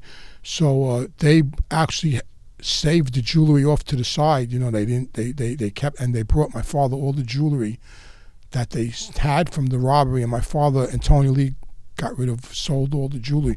My father made about $250,000 for himself with that selling the jewelry. It was quite a bit of jewelry. Unbelievable. Yeah. Is that how it really happened? They started getting flashy and showing off too much? I think the beginning... Or was that just exaggerated? The beginning of it was the van. Yeah. Stax. I knew him. I knew Stax. He was a friend of mine. I knew him. I used to run into him all the time in after-hour clubs in South Ozone Park. I knew him. He was all right. When I first met him, I had an argument with him. Then we became friends. So that was the first fuck up, the van. That got them hot. That's why Stax got killed. And yeah, they were spending money, and then Jimmy got paranoid and he started killing everybody. Yeah. I mean, the rumor is Jimmy was killing him because he didn't want to give them their money. That could be the reason too. You know what I mean? Like Jimmy had all the money, and you know, he wanted the money, or a combination. Yeah, combination. Combination. Yeah. Too. So who knows? Well, Henry Hill turned into a drunk selling. He was an addict. I mean, died. was he a drunk back then? He was a bad drunk. I know agents that dealt with him. They said he was drunk. You know, they didn't know what to do with him. He was a terrible witness because he was always drunk and high. He did a bid for coke in Seattle. Yeah, last time I saw him, he was on Howard Stern, and he was trashed, and he was talking about some sauce he was making. He did a bid in Seattle for selling coke. The fuck? Yeah. I had Stuttering John on here. Oh yeah. Yeah. And I asked him about when Henry Hill was in there because Stuttering John was still working there, and I mean John's no one to talk. Let me tell you that much. But he said Henry was a disaster. Yeah. I mean, not that John's much better, but you know what I mean. Henry was bad. He was a drunk. How much do you think they got from that heist in reality? Millions. No, millions. They got millions of millions and millions of dollars. I don't know where it is now. We always believed, well, Tommy got disappeared. He got killed. Tommy DeSimone's brother, Bobby, was my father's co-defendant in Florida. My father, he hung out with my father. We always thought Bobby had Tommy's money because right before... It's like the Jimmy Hoffa. Like, where's Jimmy Hoffa, right? Right before Tommy disappeared, he came to Florida to visit his brother Bobby. So my father always used to tease Bobby, like, come on, you got Tommy's money? But he didn't. He swore he didn't. And we always thought maybe Jimmy Burke's money, his daughter had it because his daughter opened up a gold exchange on Canal Street. That's where my money's at. Yeah. So if I was a bet man, that's what I'd say. So who knows? Who knows? Who knows? Who cares? I didn't get any of it. Right. Right. You don't want to know. Yeah. Right. Right. I mean, they all started like Phineas Sauer. He started gambling crazy money at the racetrack, betting thousands on gambling. Shit will kill you, man. It killed Iverson. It's an addiction. Killed Iverson. I mean, it buried him. Yeah. It's an addiction. He used to bet like crazy. Yeah. It's an addiction. It's just like shooting dope. Yep. Same thing. Yeah. No difference. No difference. So now you got your website, right? Right. Pull up his website. Where we have it up here. And so explain a little bit about the website, Anthony. Well, the website explains to you the path I'm on. It explains to you about my life story. It explains to you, where I'm headed. If you want to learn some more, if you want some help, if you want to reach out to us, if you want to send us messages, what I'm planning to do in the future. And basically, it just keeps everybody up to date about what's going on in my life and what I'm trying to get out there, and the message I'm trying to get out. Scroll down a little bit.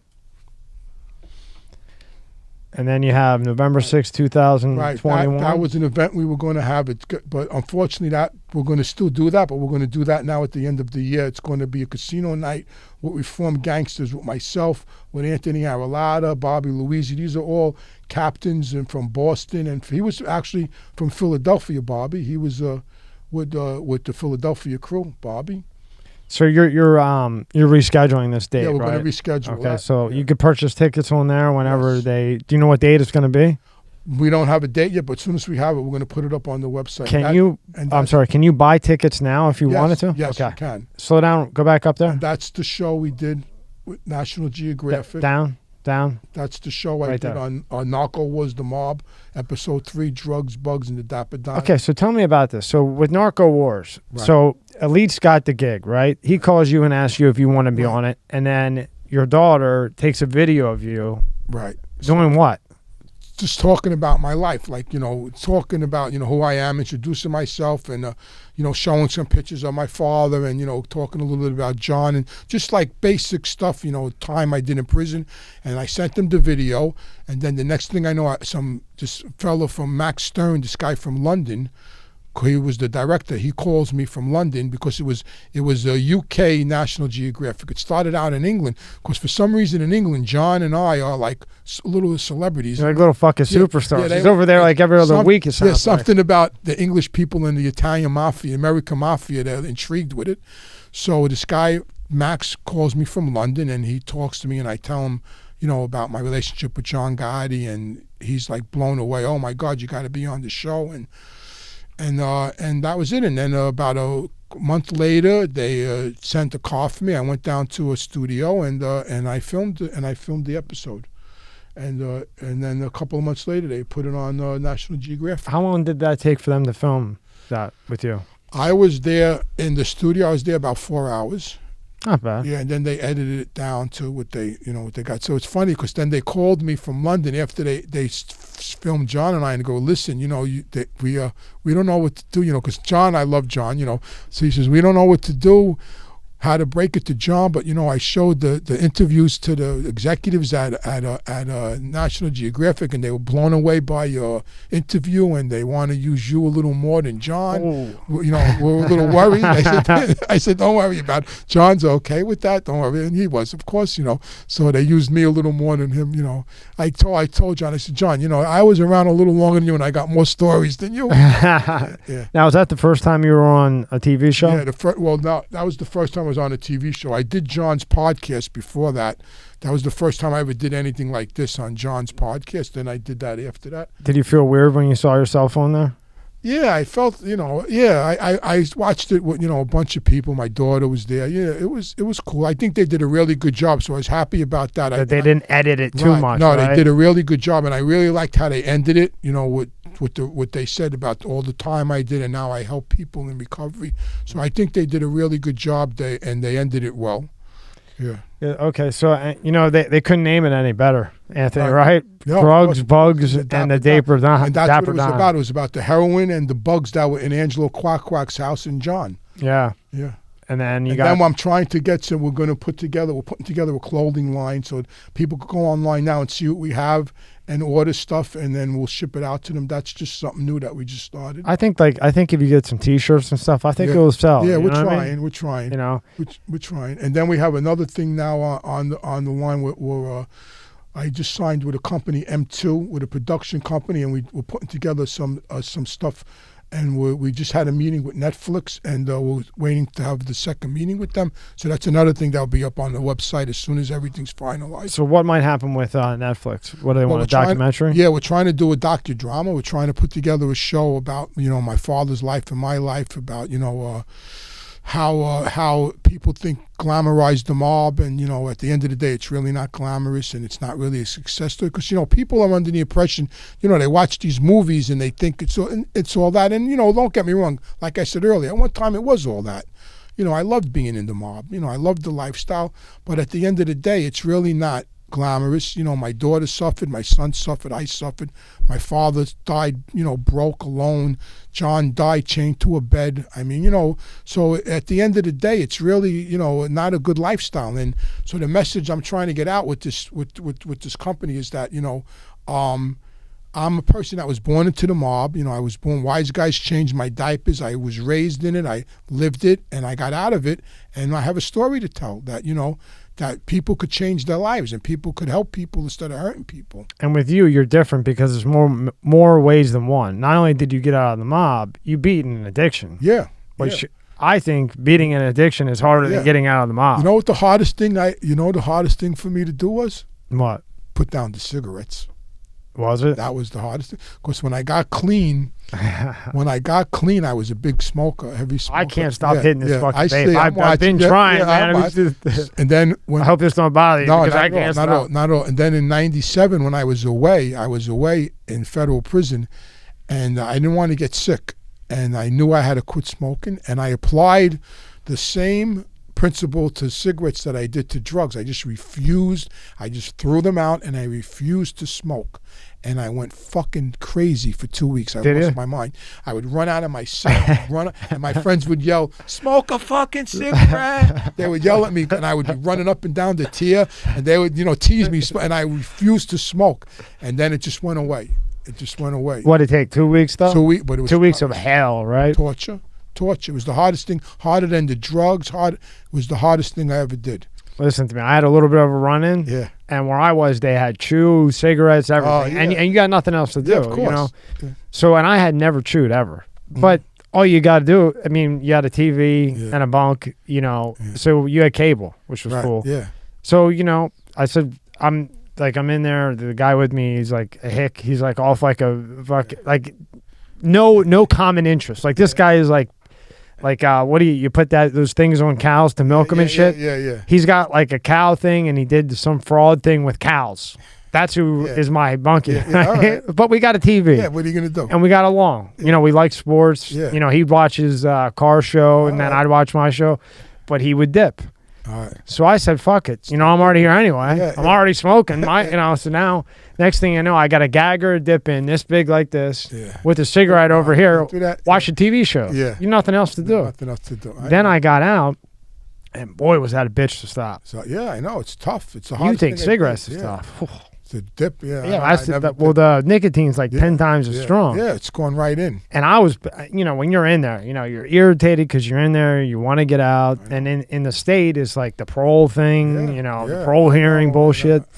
So, I mean, when I tell you a gagger, Anthony, I mean, boom. Yeah. So when I tried to quit, it's hard. Whew, Yeah. it took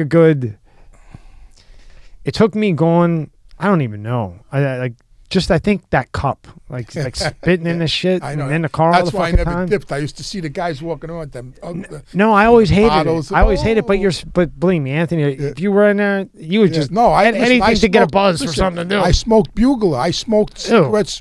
What were you smoking, Bugler?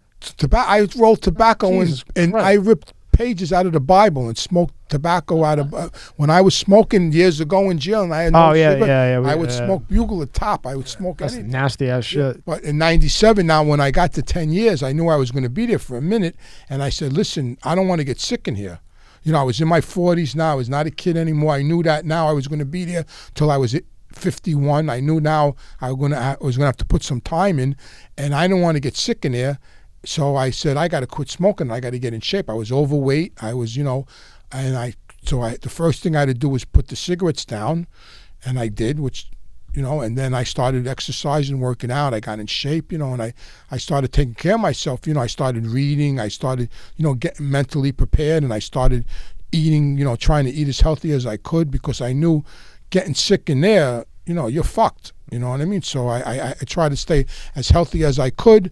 So I put the cigarettes down. You're strong-minded, man. Yeah, well. You stopped the coke for 33 years, then you stopped the cigarettes. You walked away from the mob. And that's not many people could do all three of That's them. what my man. website's about. My website is about overcoming, adversity, that you could change. That's three tough things. Yeah. So Thank I'm going to ask you this again. So if you know somebody's watching this and they're smoking and they want to quit, but they don't want to go through that 2 weeks of hell, which they're going to have to if they quit. Mm-hmm. What's one thing you would say to them, or what's one tip you would give them to stop smoking?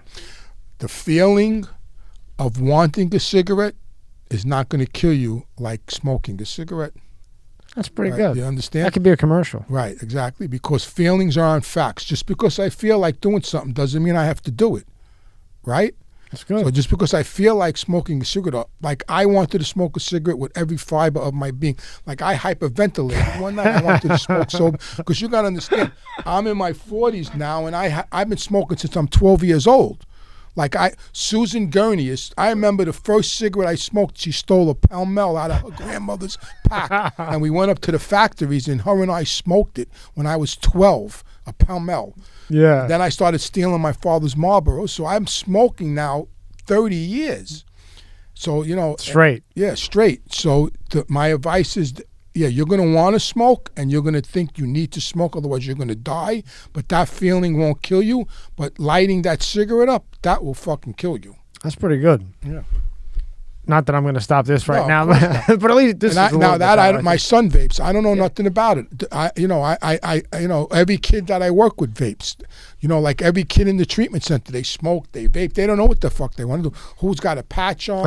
They got a patch. Who's got the gum? They're vaping, they're smoking. They got the patch. Who's chewing the gum? And then they go out and shoot fentanyl. I mean, it's crazy. Yeah, they got the gum in their mouth, the patch on. Yeah. And then in an hour, they're going to the corner to shoot heroin, which you got a 50-50 shot of fentanyl, or God forbid, carb for fentanyl on the shit. Right? So that's my story. My story is that my father was a wise guy. I was born into that, and I got into it. I lived it. I did 14 years in prison. I overcame that. I overcame addiction. And I changed. People could change, and that's what the website tries to explain. And the website keeps people up to date on what's going on in my life, and on a daily basis. And Anthony, I run into a lot of people, and they think that people can't change. They really believe this. They 100% believe this.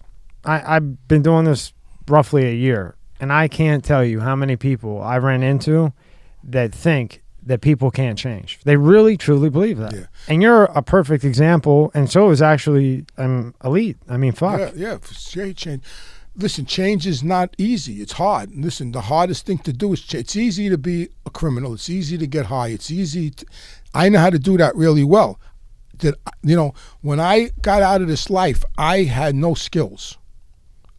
My father never fixed anything in his life. Anything broke in my house, he called somebody. Uh-oh. He got a flat. He left the car in the street and took a cab home. He never fixed anything. He never taught me how to use a tool. I had no education. I had no skills. I had no way to earn a living. I knew nothing about except criminal, illegal activities, violence. I didn't know. I was a violent criminal when I changed, when I stopped. But you know what? I had a little faith. I knew I was intelligent. My daughter used to tell me I was the smartest person she knew. That's cool. Yeah. And so I knew I was. What do you want? What do you want? What do you want at Saks Fifth Avenue? Yeah.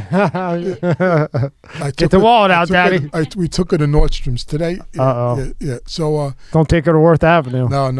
No. So and that's the deal. So I lost my train of thought. So, no, that was cool though. Yeah. And so I always knew I had I wasn't stupid, and I just had faith that I could change and do other things, and I did, and that's what I did, because I didn't want to spend my rest of my life in prison. I didn't want to stay in the street anymore. I wanted a different life. You didn't want to get whacked either. And I didn't want to get whacked. And it's one. Yeah, it's one of the two. Yeah, and I still don't. Yeah, so that was it. So we made some changes. Well, you're very well spoken. You're very well mannered. You don't sound like a guy from fucking the block anymore. In the club. I wish you would have known Lefty so you could tell me more about Lefty. You got to give me somebody that knows him. I keep trying to find somebody because I listen to all the wiretaps because he's funny as hell. Crazy. Yeah. Did you ever hear his wiretaps? Course, yeah. They're funny as shit, man. I listen to him in the car sometimes when I'm in a bad mood, just to laugh because he's so crazy. Yeah. So now this is the best part of your website. What's that? Schedule your sit down with Anthony. Oh yeah. Click on that. Okay. That one, right? Just click on that. That's the link. Yep. Okay. So I'll let you explain this. So if you want to have a sit down with me, if you want to ask me questions about the life or anything about addiction or anything that transpired in my life, you will go onto that link and it goes to my manager, and he'll put you on the schedule, and then once a week, we have a Zoom meeting, and people come on and ask me questions. It's a paid site, and it's a sit down, and we sit down on the Zoom and we have a discussion about whatever questions they want to ask me about the mob, about my father, about myself, about addiction. It could be anything. So now when you get that, is that a one-time sit down, or no? You could come on. You could come on more than once. You could come on It's for a month. It's for four meetings. 4 sessions, right? 4 sessions, right? So we haven't done it in a while, but we're starting up again to do it. So it's been a lot of fun because people ask me like the strangest questions. And one guy wanted to buy memorabilia off me. Yeah. Like one guy came on it and on the sit down, and he was a collector. He's a mob memorabilia collector. I mean, you got to see the stuff this guy got. He's got stuff from Al Capone's autograph, and he's got all this crazy Al Capone stuff, and he knew about the letters I had from John Gotti. He wanted to buy my letters, but I told him they're not for sale. And so it's really fun, and they ask me like some good questions. It's fun. I enjoy it. Now, is it a one-on-one, or is it like, say, 5 or 10 guys together? It could be a one-on. It all depends on who enrolled for that sit down. It could be just one person, it could be 3 people, it could be 5 people. It all depends on who it is. And it says 30 minutes, but I'm sure if you have 3 or 4 or 5 people, you'll go. They're always longer than 30 minutes. Yeah. I haven't done a 30-minute one yet. Yeah, you should change that. Yeah. But that'd be cool. I think it'd be cool if it was like 3 or 5 people, because you can all bounce off each other. I was always saying, okay, that's the last question. Okay, that's the last question. Because he's on all of them too. He's always saying, that's the last question. That's the last question. Yeah, so that ain't bad. So $250, you get 4 sessions. It's a lot of fun. You might be able to talk Anthony into 5. Yeah, it's a lot of fun. No, it's a lot of fun. Black Friday sale. Yeah. It's a lot of fun so far, and it's going well. Okay, and that website is? AnthonyRuggiano.com. And then, but that links to mafiamasterclass.com. So Anthony Ruggiano Jr. Ruggiano, I knew I was going to mess that up before this was over. Yeah. Junior.com, and then mafiamasterclass.com. All of this will be in the description.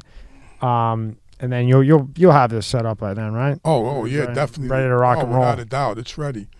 Yeah. So what's in the future for Anthony? What do you see in the next 6 months? What do you see happening? Well, I told you we're doing. I'm doing 2020. They're coming down December 2nd to interview my daughter and myself. We're doing 2020. That's another thing they want to talk. That's big. Yeah, they want to talk about the mob, how it devastates families. They're interested in speaking to my daughter. How she found out about me and my father being in the mob. She was a kid. She was an innocent kid, and she found out her grandfather was, a killer, and, it affected her. He was a loving grandfather. Now she finds out, like, her grandfather murdered people. It's like a little traumatic, you know what I mean? And so that we have that going, and I signed a contract with, like, the production company, like I told you, M2. They're working on some stuff. I'm trying to get a book deal. All good stuff. Everything's going in the right direction. It's all good stuff happening. So you got merchandise on the way. Yes. You got possibly Netflix or Amazon or one of them documentary. We're negotiating. We're talking to all of them.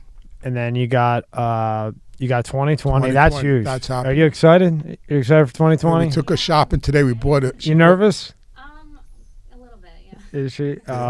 Do you know who's going to be doing the interview with you? Yeah, Lindsay Janice. Lindsay Janice. Yeah. Which one's that? Blonde. She's a Google. Go to Google and Google Lindsay Janice. Yeah, with a Z. Lindsay with Tony Lee. Linzie Janice Janis. Yeah, go up top, and then just minimize that, and then go to Google, and then how do you spell it? Linzie Janice Janis. Right there. Yeah, the top one. The top one. The main girl from 2020. Yeah, that's the main girl. Wow, you got the main girl. Yes. It's Keith Morrison. He's coming in. All right, what we've been going back and forth with him. Is he? Keith Morrison. Oh yeah. Okay, so that's who you're gonna be doing. Yeah. And when's that? The actual taping is going to be December 2nd. They're coming in to meet us on the 1st, but we've been talking on the phone. We've been texting each other, and it's going to be myself and my daughter. We're doing a segment. John Alight's doing a segment, and Larry Mezza's doing a segment. Yeah, Larry Mezza, right? Yeah. We're doing cool. The three of us are doing segments for it. It's going to be about the mob, how it affects our families, and how people think it's glamorous, but our kids suffer. I think they're more interested in her than me, to tell you the truth, which is fine with me. I'm okay with that.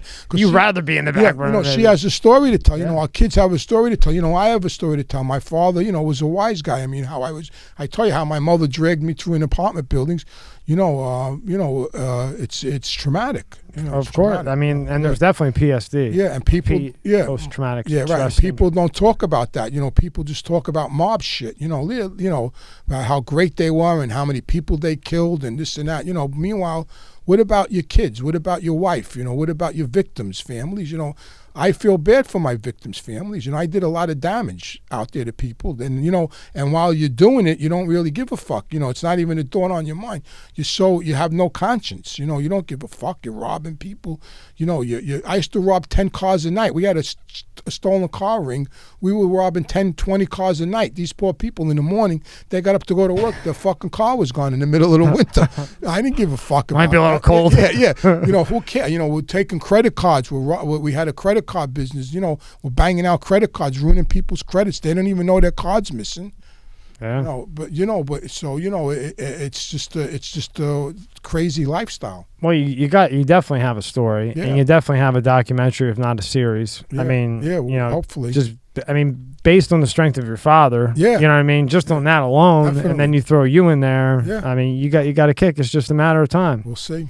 But what's important, I think, is that you're staying clean and you're willing to help people. Yes. You don't care who it is, you'll help them, and that helps you. Yes. And you can see things starting to trickle in. Oh, yeah, for sure. dude, 20. I mean, I was telling John and Lee, I mean, he's on the Today Show coming up here Yeah, soon. I know, yeah. I mean, there's nothing bigger than the No. Today Show, and the next would be, I guess, 2020 and 2020. Dateline. Yeah, exactly. That's what Yeah. all these bros watch. know, all fucking And day long. and people know that we have a story to tell, that we might be able to help somebody. Like, I just put something on Instagram the other day. I put a picture of a family picture that I took in prison, in the federal prison, of my wife, my 2 kids. You know, it was a night, like a family, my mother. It was like a family portrait, but I'm in a prison. You know, I'm in the khakis. Yeah. You know?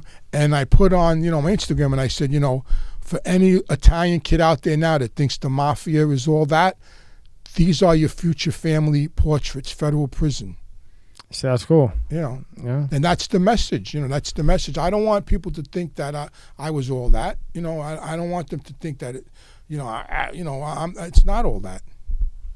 Now, last thing, if somebody needs help, and they're having an issue with addiction, how can they get a hold of you? Say they want to talk to you, and they're willing to pay to talk to you. Right. Okay. So they would have to go on my website and get it and leave a message for Contact. right Yeah. contact right for Pasquale. He's my manager, and he'll reach out to me, and I'll call them. Okay, and you'll text me all that so I can put it in the description for you. Yes. Okay, I'll put your Instagram in. Yeah. And right. Good. Yeah. No, that's it. Yeah, definitely. And then if somebody needs help, they can call Pasquale. It'd be my pleasure. I've been helping. It's been happening already. We've been getting messages for help. We've been getting messages for advice. I've been even getting messages from people that I helped that I don't even remember. Yeah. Like, you helped me 20 years ago. You took me to a meeting, and I don't even remember these people. Just pretending to know. Yeah.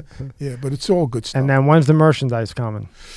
Hopefully, we're trying to get some of it out by Christmas, sometime in December, the beginning of December, but if not, right after the New Year. Okay, well, how about this? You get your merchandise out, you do your 2020, and then you come back and tell me how it was. Sure, definitely, without a doubt. All right, great. Thank you for coming in. Good luck on 2020. Don't get too excited or nervous. And thank you very much, Anthony, for your time. It was a pleasure. I appreciate it, and I hope to see you in about a month. Oh, my pleasure. And more good Anytime. news. Anytime. Just let me know. All right. Thank you, Anthony.